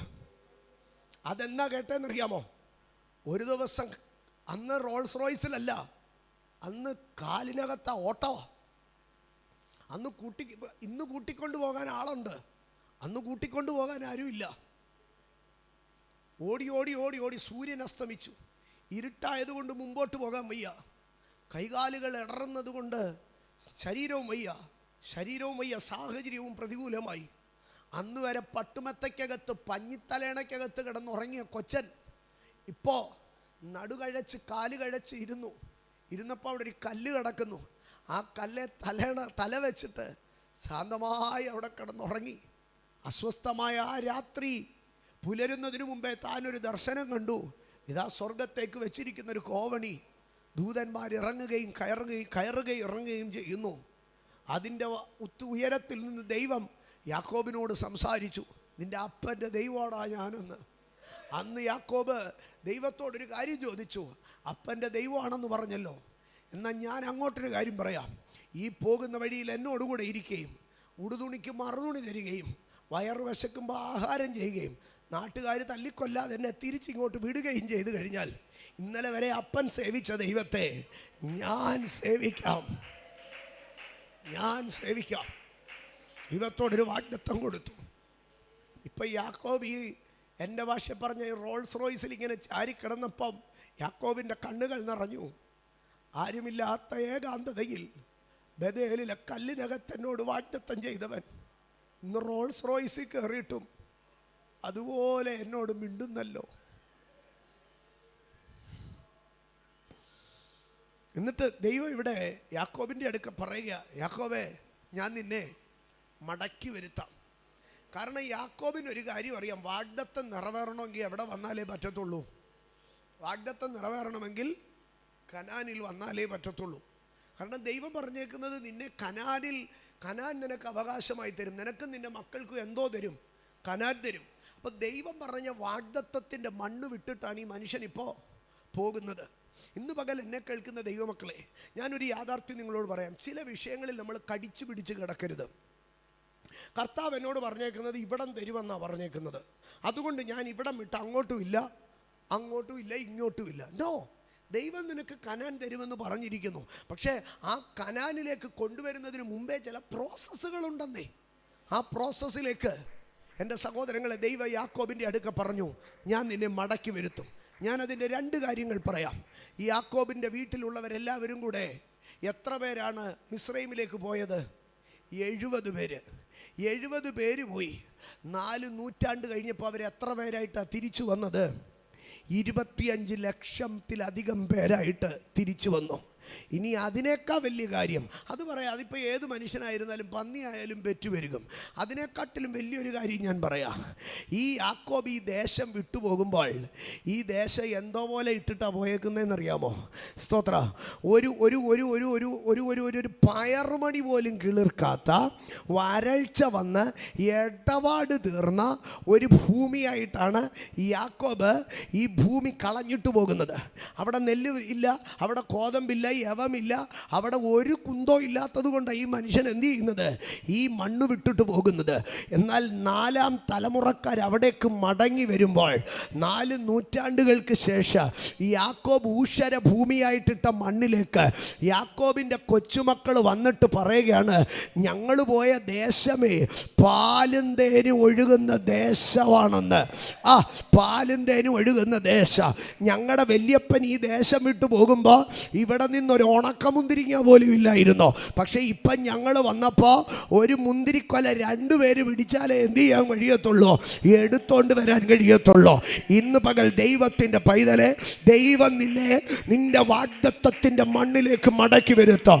അവൻ നിന്നോട് പറഞ്ഞ വാഗ്ദത്തത്തിലേക്ക്, അവൻ നിന്നോട് പറഞ്ഞ പോയിന്റിലേക്ക് അവൻ നിന്നെ മടക്കി വരുത്തുവാൻ ശക്തനാണ്. അത് നീ മിസ്രൈമിൽ കിടന്നാല്, അത് നീ ഏത് കാട്ടിൽ കിടന്നാല്, അത് ഏത് വനാന്തരത്തിൽ കിടന്നാല് ദൈവം തൻ്റെ വാഗ്ദത്തത്തിലേക്ക് നിന്നെ മടക്കിക്കൊണ്ടുവരും. കണ്ടോ, 7 പ്രബല ജാതികളെ കൊണ്ടുവന്ന് യാക്കോബ് അവിടെ ഇത്രയും നാൾ താമസിച്ചിരുന്നെങ്കിൽ, യാക്കോബിൻ്റെ മക്കൾ താമസിച്ചിരുന്നെങ്കിൽ ഒരിക്കലും അവർ ഈ ലാൻഡ് ഇത്രയും കൾട്ടിവേറ്റ് ചെയ്തെടുക്കത്തില്ല. കാരണം അവർ ഇടയന്മാരല്ലേ. ലോകത്തിലെ ഏറ്റവും മടി പിടിച്ച പണി ഏതാണെന്നറിയാമോ? ഇടയപ്പണിയാണ്. ആടിനെ അഴിച്ചു വിട്ടും പാട്ട് പാടി അവിടെ കാണാൻ മൂലക്കിരിക്കും, വൈകിട്ട് ഇതിനെ കൊണ്ടുവന്ന് തിരിച്ചു കയറ്റും. ഏറ്റവും മടിയന്മാർ. അതുകൊണ്ടാണ് ഫറവോൻ പലപ്പോഴും ഇവരോട് പറഞ്ഞില്ലേ, നിങ്ങൾ മടിയന്മാരാ. സ്തോത്ര. അപ്പം ഈ മടിയന്മാർ ഈ ദേശത്തിരുന്നാൽ ഒരിക്കലും എന്ത് ചെയ്യത്തില്ല, ഇവർ നന്നാവത്തില്ലെന്നറിയാം. അപ്പം ദൈവം ഇവരെ കൊണ്ടുപോയി, യാക്കോബിൻ്റെ മക്കളെ കൊണ്ടുപോയി മിസ്രൈമിൽ, ഈജിപ്തിൽ, ലോകത്തിലെ ഏറ്റവും സിവിലൈസ്ഡ് കൺട്രി എന്ന് പറഞ്ഞാൽ ഈ പിള്ളേരെ ഇപ്പോൾ അമേരിക്ക വിട്ട് പഠിപ്പിക്കുന്നത് പോലെ യാക്കോബിൻ്റെ മക്കളെ ഈജിപ്തിൽ വിട്ട് പഠിപ്പിച്ചോ. ഈജിപ്തിൽ വിട്ട് പഠിപ്പിച്ചിട്ട് അവർ തിരിച്ചു വരുമ്പോഴത്തേക്ക് ദൈവം 7 ജാതികളെ 31 രാജാക്കന്മാരെ വെച്ചിട്ട് ഈ ലാൻഡ് മുഴുവൻ കൾട്ടിവേറ്റ് ചെയ്തിടിപ്പിച്ചോ. എന്തൊരു പദ്ധതിയാണ് ദൈവത്തിൻ്റെതെന്ന് ചിന്തിച്ചു നോക്കിയേ. നിന്റെ വാഗ്ദത്തങ്ങളിലേക്ക് ദൈവം നിന്നെ മടക്കിക്കൊണ്ടുവരിക. ഈ ഉപവാസ പ്രാർത്ഥനകൾ കഴിയുമ്പോൾ, ഈ ഉപവാസ പ്രാർത്ഥനകളുമായി ബന്ധപ്പെട്ട് ഇനി ഒരിക്കലും നിറവേറത്തില്ലെന്ന് നിൻ്റെ സ്വപ്നങ്ങളിൽ നിന്ന് പോലും മാഞ്ഞുപോയ, നിൻ്റെ ഓർമ്മകളിൽ നിന്ന് പോലും മാഞ്ഞുപോയ ചില വാഗ്ദത്തങ്ങളിലേക്ക്, ചില ദർശനങ്ങളിലേക്ക് ദൈവം നിന്നെ തിരികെ കൈപിടിച്ച് ദൈവം നിന്നെ റിട്ടേൺ ചെയ്യിപ്പിക്കുന്നത് കാണുവാൻ കഴിയുക. ഇന്ന് പകൽ എന്നെ കേൾക്കുന്ന ദൈവമക്കളെ, എവിടെയോ ഇനി നടക്കത്തില്ലെന്ന് പറഞ്ഞ് കൈവിട്ട് കളഞ്ഞ ചില വാഗ്ദത്തങ്ങളെ നീ തിരികെ പിടിക്കാനോ, തിരികെ പിടിച്ച് കയറി വരാനോ ഈ ഉപവാസ പ്രാർത്ഥനകൾ നിനക്ക് പ്രയോജനമായി തീരുമെന്ന് ഇന്ന് പകൽ പരിശുദ്ധാത്മാവ് പറയുന്നു. തെക്കേ നാട്ടിലെ തോട് മടങ്ങി വന്നതുപോലെ ദൈവം മടക്കി വരുത്തും. ഞാൻ ഒരു പ്രധാന ഭാഗം കൂടെ പറയട്ടെ, ഒന്ന് രണ്ട് പ്രധാന ഭാഗങ്ങൾ കൂടെ പറയട്ടെ, അല്ലെങ്കിൽ ഈ ദൂത് പൂർണ്ണമാകത്തില്ല. സമയം ഏറെക്കുറെ അവസാനിക്കുന്നുവെന്നറിയാം. എങ്കിൽ തന്നെ ഒന്ന് രണ്ട് അല്ലെങ്കിൽ ഈ ദൂത് എവിടെയും എത്താതെ പോകുക. സ്തോത്ര. എൻ്റെ സഹോദരങ്ങളെ, അടുത്ത ഭാഗത്തിലേക്ക് വരുമ്പോൾ ഉൽപ്പത്തി പുസ്തകം 20-ാം അധ്യായത്തിലേക്ക് കടന്നു വരിക. സ്തോത്രം. ദൈവം വാഗ്ദത്തങ്ങളിലേക്ക് മടക്കി വരുത്തുക. അടുത്ത പ്രധാന ഭാഗം ഉൽപ്പത്തി പുസ്തകം 20-ാം അധ്യായത്തിലേക്ക് കടന്നു വരുമ്പോൾ 20-ാം അധ്യായത്തിൽ സ്തോത്ര അബ്രഹാം ഗരാരിൽ പരദേശിയായി പാർക്കുകയാണ്. ഗരാരിൽ പരദേശിയായി പാർക്കുന്ന ആ കാലത്ത് സ്തോത്രം അബ്രഹാമിൻ്റെ കൂടെ ഒത്തിരി പേരൊന്നുമില്ല. അബ്രഹാമും സാറായും അങ്ങനെ വളരെ ചുരുക്കം പേര് മാത്രം. അബ്രഹാമിൻ്റെ അപ്പനും അമ്മയൊന്നും അബ്രഹാമിനോടുകൂടെ ഇല്ല. സ്തോത്ര. ആൾക്കാർ നോക്കുമ്പോൾ ഒരു ചെറുക്കനും പെങ്കൊച്ചും കൂടെ വന്നിരിക്കുന്നു. ആമേൻ. ആ നല്ല കാണാൻ കൊള്ളാവുന്ന ഒരു നല്ല പെങ്കൊച്ചും ഒരു ചെറുക്കനോ. നാട്ടുകാർ പറഞ്ഞു, ദാണ്ട് അവിടെ രണ്ടുപേര് വന്ന് താമസം തുടങ്ങിയിട്ടുണ്ട്. ആ പെങ്കൊച്ചിനെക്കാട്ടിലും ഒരു 7-8 വയസ്സെങ്കിലും മൂപ്പ് കാണും ആ ചെറുക്കന്. സ്തോത്ര. അപ്പം അബ്രഹാമിനൊരു ഭയങ്കര ഭയം. സാറ നമ്മളെ ആരെങ്കിലും കണ്ടാൽ സ്തോത്രം നമ്മൾ ഭാര്യയും ഭർത്താവാണെന്ന് അറിഞ്ഞാൽ എന്നെ അവന്മാർ തട്ടും. എന്നെ തട്ടിയിട്ട് നിന്നെ കൊണ്ടുപോകാം. ആമേൻ. അബ്രഹാം ഇങ്ങനെ സാറായോട് പറഞ്ഞു, സാറാ നിന്നെ എടുത്തോണ്ട് പോയി കഴിഞ്ഞാൽ നിന്നെ പിടിച്ചോണ്ട് നിന്നെ ആരെങ്കിലും കൊണ്ടുപോകാം, എന്നെ കൊന്നും കളയാം. അങ്ങനെ മരണഭയം കൊണ്ട് തന്നെ ആരെങ്കിലും കൊല്ലുമോ എന്നുള്ള അരക്ഷിതത്വ ബോധം കൊണ്ട് അബ്രഹാം ഒരു ദിവസം രാത്രി സാറായുടെ അടുക്കൽ പറഞ്ഞു, സാറാ നമ്മുടെ അടുക്കൽ നമ്മൾ ആരാണെന്ന് ചോദിക്കുവാന്നേ, ആങ്ങളെയും പെങ്ങളും വന്ന് പറഞ്ഞാൽ മതി, ഞാൻ നിൻ്റെ ഭർത്താവാണെന്ന് പറഞ്ഞാൽ നമ്മളെ ആരെങ്കിലും കൊല്ലും, എന്നെ ആരെങ്കിലും കൊല്ലുമെന്ന്. സാറാ പറഞ്ഞില്ല, ആര് ചോദിച്ചാലും ഞാൻ അങ്ങനെ പറയത്തുള്ളൂ. അങ്ങനെ നാട്ടിലൊക്കെ പാട്ടായി നല്ലൊരു ചെറുക്കനും പെങ്കൊച്ചും അവിടെ വന്ന് താമസമുണ്ടെന്ന്. അപ്പോൾ പെങ്ങളാണെന്നാണ് പറഞ്ഞേക്കുന്നത്. ഇതാ ഗരാരിലെ രാജാവ് അറിഞ്ഞു. എന്താ അറിഞ്ഞെന്നറിയാമോ? ഒരു നല്ല പെങ്കൊച്ചോ ഒരു നല്ല പെങ്കൊച്ചും ആങ്കൊച്ചും വന്ന് താമസിക്കുന്നുണ്ട്. അബ്രഹാമേ, ഗരാരിലെ രാജാവ് ആളയച്ച് അബ്രഹാമിൻ്റെ അടുക്ക പറഞ്ഞോ, നിൻ്റെ പെങ്ങളെ ഞാനങ്ങ് കൊണ്ടുപോക്കോളാം, അവളെ കല്യാണം കഴിച്ചോളാം, നിനക്കെന്തുവാന്ന് വെച്ചാൽ തന്നേക്കാമെന്ന് പറഞ്ഞോ. അബ്രഹാമിൻ്റെ നെഞ്ചാം കൂടി ഇടിഞ്ഞു പോയി കാണും കേട്ടോ. കാരണം അപ്പം മരിച്ചു, അമ്മ മരിച്ചു, സഹോദരൻ മരിച്ചു, എല്ലാവരും മരിച്ച ആരുമില്ലാത്ത ഈ കൊച്ചൻ, ആകെ ഇവൻ ആരാ കൂട്ടുള്ളതെന്നറിയാമോ? ഈ പെങ്കൊച്ച. ഇങ്ങനെ ഇവർ രണ്ടുപേരും കൂടെ കൈ കാശുണ്ടോ? ഇല്ല. സ്വന്തം നാടാണോ? അല്ല. അപ്പനില്ല, അമ്മയില്ല, വീട്ടുകാരില്ല, കൂട്ടുകാരില്ല, ആരുമില്ലാത്ത ജീവിതം. ഇങ്ങനെ ഈ അബ്രഹാം സാറായും കൂടെ ഈ യവനക്കാരത്തെയും കൂടെ ഇങ്ങനെ തുഴഞ്ഞു പോവുകയാണ്. അങ്ങനെ ഇരിക്കുക. ഒരു ദിവസം തിരിച്ചു പറയാനൊരു വാക്കുമില്ലാതെ സാറായെ പിടിച്ചോണ്ട് പോയി. എൻ്റെ സഹോദരങ്ങളെ, അന്ന് അബ്രഹാം ആ മുറിയുടെ മൂലക്കിരുന്ന് ചങ്കുപൊട്ടി കരഞ്ഞു കാണുക. ആ രാത്രിയിൽ അബ്രഹാം നോക്കുമ്പോൾ എന്നും വിരിച്ചിട്ട പായ്ക്കകത്ത് അബ്രഹാമും സാറായുടെ തലയണ മാത്രം കിടപ്പുണ്ട്. സാറ എവിടെ ഇല്ല. സാറയുടെ പുതപ്പ് അവിടെ വെച്ചിട്ടുണ്ട്. സാറയുടെ മണം ആ മുറിയിലെല്ലാം ഉണ്ട്. സാറ ഇട്ടിരിക്കുന്ന ഉടുപ്പൊക്കെ അവിടെ ഇട്ടിരിക്കുന്നു. സാറ പോയി. അബ്രഹാം എങ്ങനെയാ രാത്രി കഴിച്ചു കാണോ? അബ്രഹാം അവിടെ ഏങ്ങി കരഞ്ഞു, ദൈവമേ എനിക്ക് അപ്പനില്ല, ദൈവമേ എനിക്ക് അമ്മയില്ല, ആകെ ഉള്ളത് സാറയായിരുന്നു, അവളെ കൊണ്ടുപോയല്ലോ. എൻ്റെ സഹോദരങ്ങളെ, പക്ഷേ അബ്രഹാമിൻ്റെ കണ്ണുനീര് കണ്ടിട്ട് ആ രാജാവിൻ്റെ കൊട്ടാരത്തിൽ ദൈവം കയറി ചെന്നിട്ട് ഒരൊറ്റ വാക്ക് പറഞ്ഞു, നീ പിടിച്ചോണ്ട് വന്നിരിക്കുന്ന പെങ്കോച്ചിനെ തൊട്ടുപോകരുത്, അവളെ സമയത്തിന് മുമ്പേ മടക്കി വിട്ടേക്കണം. കാരണം അവളുടെ ഭർത്താവ് ആരാണെന്നറിയാമോ? ഒരു പ്രവാചകനാണ്. സ്തോത്ര. 20-ാം അധ്യായത്തിലേക്ക് കടന്നു വരുമ്പോൾ അതിൻ്റെ 2-ാം വാക്യത്തിൽ ഇങ്ങനെയാണ് എഴുതിയിരിക്കുന്നത്, ഗരാർ രാജാവായ അബീമലേക്ക് ആളയച്ച് സാറയെ കൊണ്ടുപോയി. എന്നാൽ അതിൻ്റെ 7-ാം വാക്യത്തിൽ, ഇപ്പോൾ ആ പുരുഷന് അവൻ്റെ ഭാര്യയെ മടക്കി കൊടുക്കുക, അവനൊരു പ്രവാചകനാകുന്നു, നീ ജീവനോടെ ഇരിക്കേണ്ടതിന് അവൻ നിനക്ക് വേണ്ടി പ്രാർത്ഥിക്കട്ടെ, അവളെ മടക്കി കൊടുക്കാതിരുന്നാലോ നീയും നിനക്കുള്ളവരൊക്കെ മരിക്കേണ്ടി വരുമെന്ന് അറിഞ്ഞുകൊള്ളുക എന്ന് അരുളി ചെയ്തു. ദൈവം രാജാവിൻ്റെ കൊട്ടാരത്തിൽ ചെന്ന് അബീമലേക്കിൻ്റെ അടുക്ക പറഞ്ഞു, അബീമലേക്കെ, ഞാൻ അബ്രഹാമിൻ്റെ ദൈവം, ഞാൻ മടക്കിയെടുക്കുന്ന ദൈവം, ഞാൻ മടക്കി കൊടുക്കുന്ന ദൈവം. അബ്രഹാമിൻ്റെ കണ്ണുനീര് ഞാൻ കണ്ടു, അവൻ്റെ കരച്ചിൽ ഞാൻ കേട്ടോ. സാറായെ ഞാൻ മടക്കി കൊടുക്കുക തന്നെ ചെയ്യുക. അബ്രഹാമിൻ്റെ കയ്യിൽ നിന്ന് സാറായെ നീ പിടിച്ചോണ്ട് പോകത്തില്ല, ഞാൻ മടക്കി കൊടുക്കുക. നിനക്ക് കൊടുക്കാൻ മനസ്സുണ്ട് കൊടുക്കുക, അല്ലെ നിന്നെ നിന്റെ ആൾക്കാരെ കൊന്നിട്ടായാലും ഞാൻ സാറായെ തിരിച്ച് അബ്രഹാമിന് കൊടുക്കുമെന്ന്. എൻ്റെ സഹോദരങ്ങളെ, ആർക്ക് ഇതുപോലെ നമുക്ക് വേണ്ടി സംസാരിക്കാൻ കഴിയോ? നമ്മുടെ അപ്പൻ ഇങ്ങനെ വർത്താനം പറയാൻ കഴിയോ? ആർക്ക് നമുക്ക് വേണ്ടി ഇങ്ങനെ വർത്താനം പറയാൻ കഴിയോ? കൊട്ടാരത്തിൽ കയറി ചെന്ന് ഗരാരിലെ രാജാവിൻ്റെ അടുക്ക പറയാ, അബ്രഹാമിൻ്റെ ഭാര്യ അവനൊരു പ്രവാചകനാ, എന്നോട് മിണ്ടുന്നവനാ, എൻ്റെ വിളി കേട്ട് വന്നവനാ, മര്യാദയ്ക്ക് അവൻ്റെ പെങ്കൊച്ചിനെ മടക്കി വിട്ടേക്കണം, ഇല്ലെങ്കിൽ നിന്നെ തട്ടും, നിന്റെ ആൾക്കാരെ ഞാൻ തട്ടോ. ഭീഷണിയുടെ സ്വരത്തിൻ്റെ മുമ്പാകെ ഗരാരിലെ അബീമലേക്ക് എന്ന രാജാവ് ചാടി എഴുന്നേറ്റിട്ട് പറഞ്ഞു, അവളെ വേഗത്തിൽ കൊണ്ടുവിടാൻ പറഞ്ഞു. ഇന്ന് പകൽക്കാലം എന്നെ കേൾക്കുന്ന ദൈവ പൈതലേ, നീ അനുഭവിക്കേണ്ട നന്മ, അതൊരു വ്യക്തിയാകട്ടെ, അതൊരു സംഗതിയാകട്ടെ, അതിനെ പിടിച്ച് തങ്ങളുടെ കൈവശം വെച്ച് ഗുണ്ടായുസം കാണിക്കാമെന്ന് ചിന്തിച്ചാൽ ഇന്ന് പകൽ നീ തിരിച്ചറിയണം, അതിനെ മടക്കിക്കൊണ്ട് വരുവാൻ ദൈവത്തിന് കഴിയാം. നിന്റെ അവകാശത്തെ, നിന്റെ നന്മയെ അവന് പിടിച്ചു വെക്കാൻ കഴിയത്തില്ല. എൻ്റെ സഹോദരങ്ങളെ, ഇതൊരു വ്യക്തിയെ മാത്രമല്ല. എസ്രായുടെ പുസ്തകത്തിലേക്ക് കടന്നു വരുമ്പോൾ, എസ്രായുടെ പുസ്തകം 6-ാം അധ്യായം 5-ാം വാക്യം ഒരു നീണ്ട ചരിത്രമാണ് ആ ഒറ്റ വാക്യത്തിൽ പറയുന്നത്. എസ്രായുടെ പുസ്തകം 6-ാം അധ്യായം 5-ാം വാക്യം അതിങ്ങനെയാണ് എഴുതിയിരിക്കുന്നത്: അതുകൂടാതെ നെബൂഖദ്നേസർ യെരൂശലേമിലെ ദൈവാലയത്തിൽ നിന്ന് എടുത്ത് ബാബേലിലേക്ക് കൊണ്ടുവന്ന് ദൈവാലയം വക പൊന്നും വെള്ളിയും കൊണ്ടുള്ള ഉപകരണങ്ങൾ മടക്കി കൊടുക്കുകയും, സ്തോത്ര, അവ യെരൂശലേമിലെ മന്ദിരത്തിൽ അതതിൻ്റെ സ്ഥലത്ത് വരുവാൻ തക്കവണ്ണം ദൈവാലയത്തിൽ വെക്കുകയും വേണം. ഇതൊരു 70 വർഷത്തെ ചരിത്രമാണ്. സിദക്കിയാവിൻ്റെ കാലത്ത് ബാബിലോൺ രാജാവായ നെബൂഖദ്നേസർ യെരൂശലേമിനെ കീഴ്പ്പെടുത്തുമ്പോൾ യെരൂശലേമിലെ ദൈവാലയത്തിലെ എല്ലാ ഉപകരണങ്ങളും മോഷ്ടിച്ചു കൊണ്ടുപോയി ശിനാർ ദേശത്തിൽ അവൻ്റെ ദേവൻ്റെ ക്ഷേത്രത്തിനകത്ത് എന്ത് ചെയ്തുവെന്നറിയാമോ? ഇതിൻ്റെ നിലവറയ്ക്കകത്ത്, ക്ഷേത്ര നിലവറയ്ക്കകത്ത് ഈ ആലയത്തിലെ ഉപകരണങ്ങളെ പൂട്ടിവെച്ചോ. അവൻ്റെ കൊച്ചുമകനായിരിക്കുന്ന ബേൽശസ്സർ ഒരു ദിവസം ലക്ക് കെട്ടിയിരിക്കുമ്പോൾ ആ ക്ഷേത്രത്തിൻ്റെ നിലവറ തുറന്നിട്ട് ഈ ദൈവാലയത്തിലെ പൊൻപാത്രങ്ങളെടുത്ത് അവനതിൽ വീഞ്ഞു കുടിക്കുവാൻ പരിശ്രമിച്ചോ.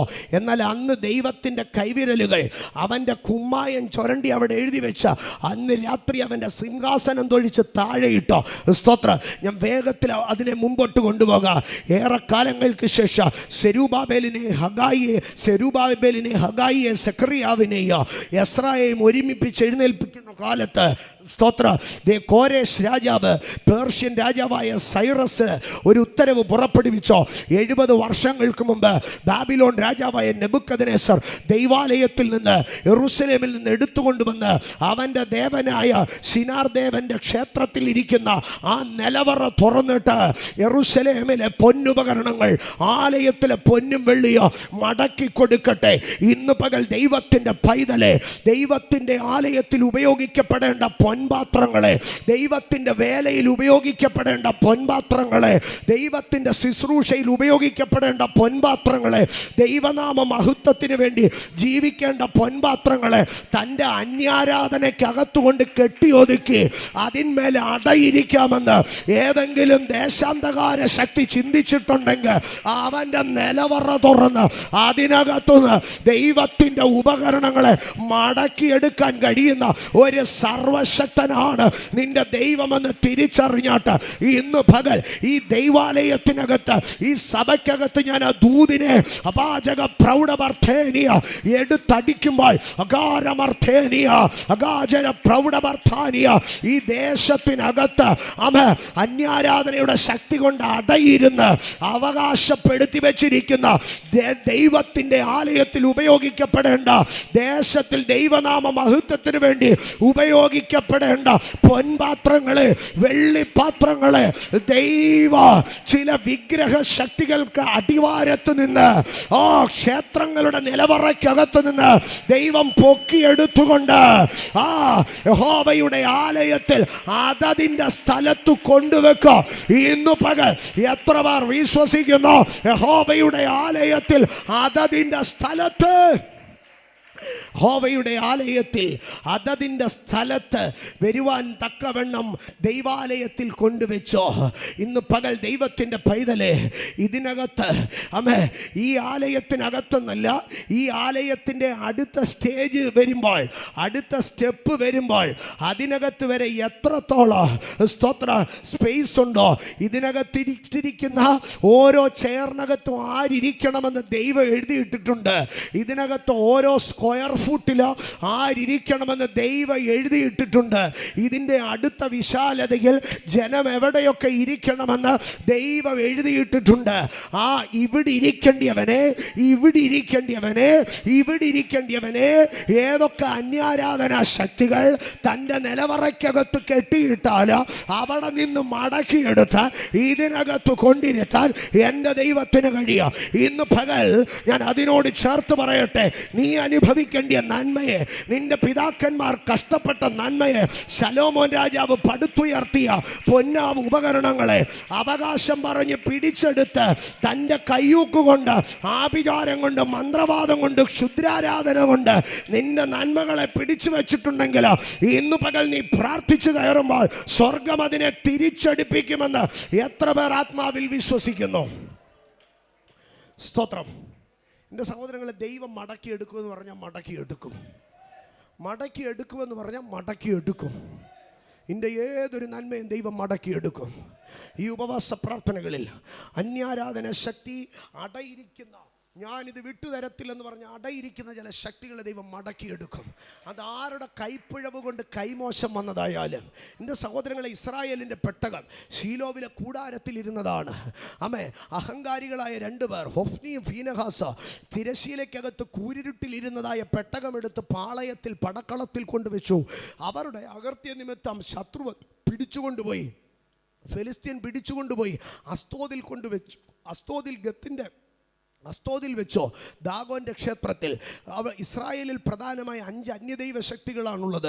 അതിൽ പ്രധാനപ്പെട്ട 3 ദൈവങ്ങളുടെ പട്ടണത്തിൽ ഇവർ കൊണ്ടുവച്ചോ. അസ്തോദിൽ വെച്ച്, ഗത്തിൽ വെച്ച്, എക്രോനിൽ വെച്ചോ. പക്ഷേ അസ്തോദിൽ വിഗ്രഹം താഴെ വീണെങ്കിൽ ഗത്തിൽ ജനം മുഴുവൻ രോഗികളായി, എക്രോനിൽ ജനം പേടിച്ച് ഈ രോഗത്തിൻ്റെ തീവ്രത അനുഭവിക്കാൻ തുടങ്ങി.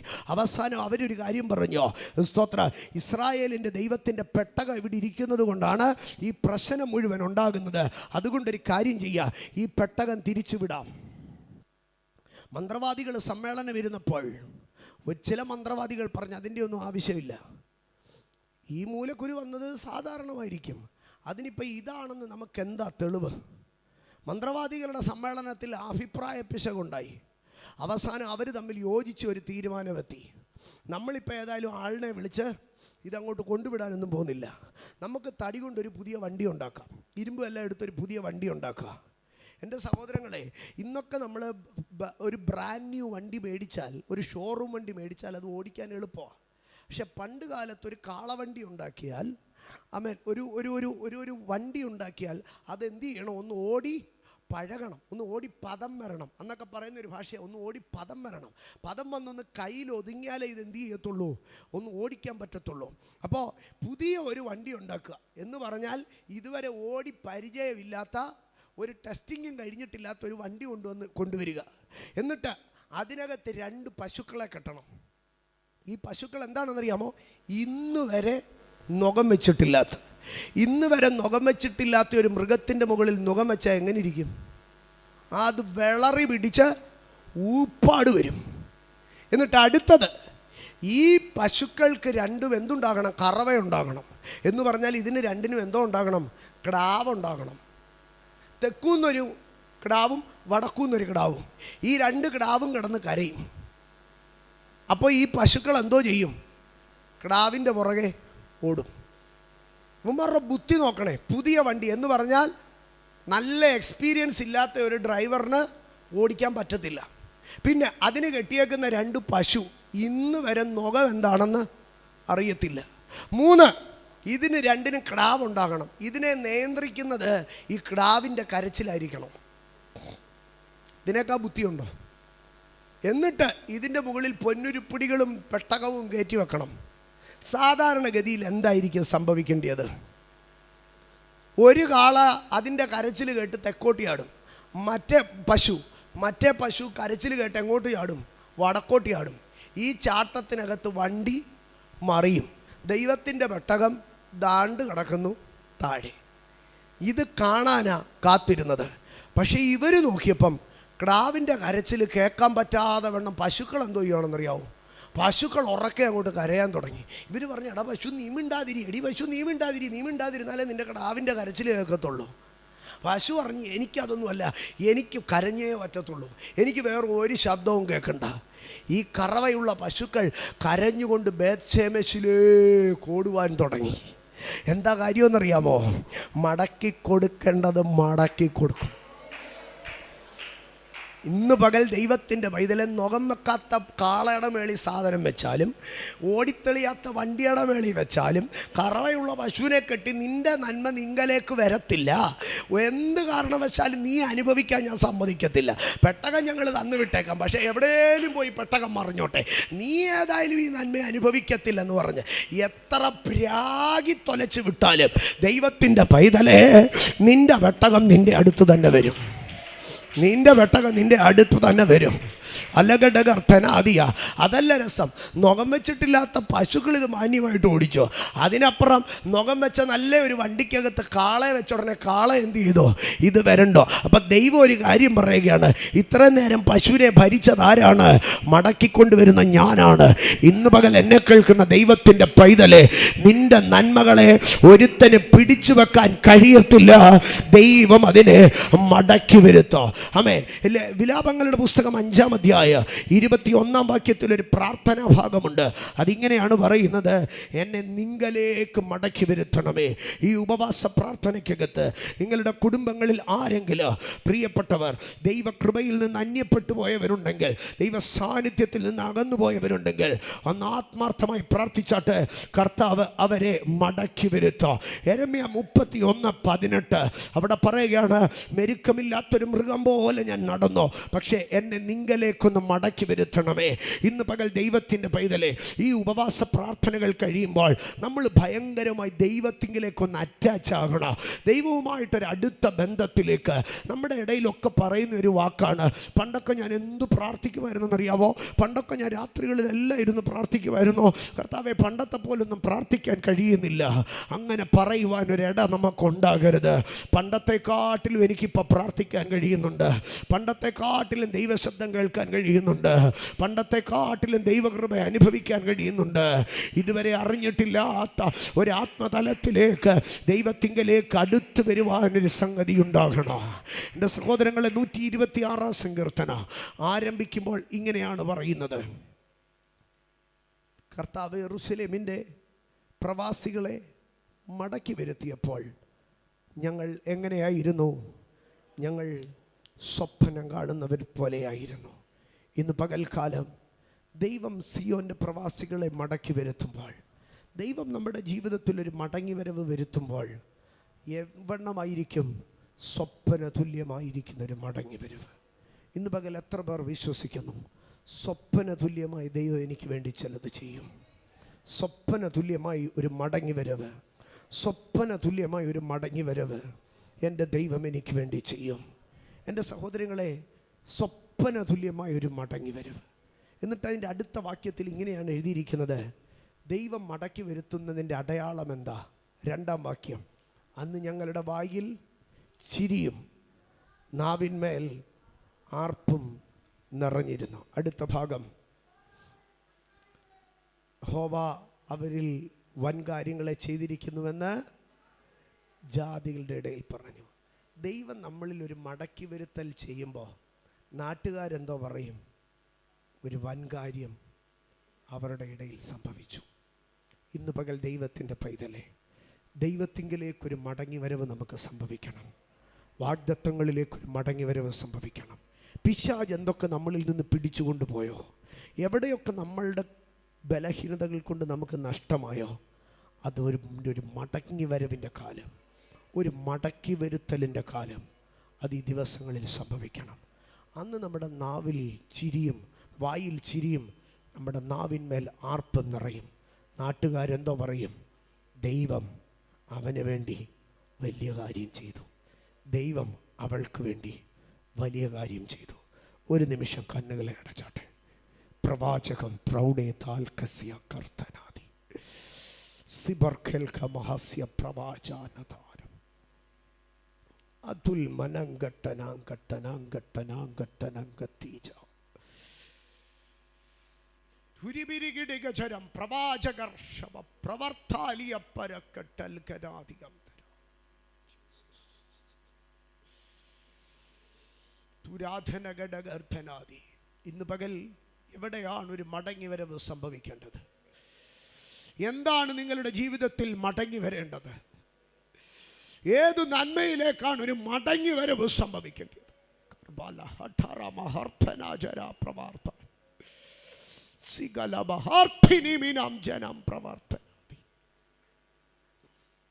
നാഥ, ഞങ്ങൾ അങ്ങയുടെ സന്നിധാനം അടുത്ത് വരുന്നു.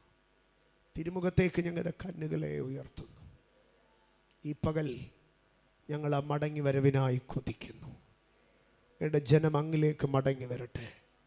അവരുടെ വാഗ്ദത്തങ്ങളിലേക്ക് അവർ മടങ്ങി വരട്ടെ. അവരുടെ നന്മകളിലേക്ക് അവർ മടങ്ങി വരട്ടെ. അവരുടെ പുഷ്ടിയിലേക്ക് അവർ മടങ്ങി വരട്ടെ.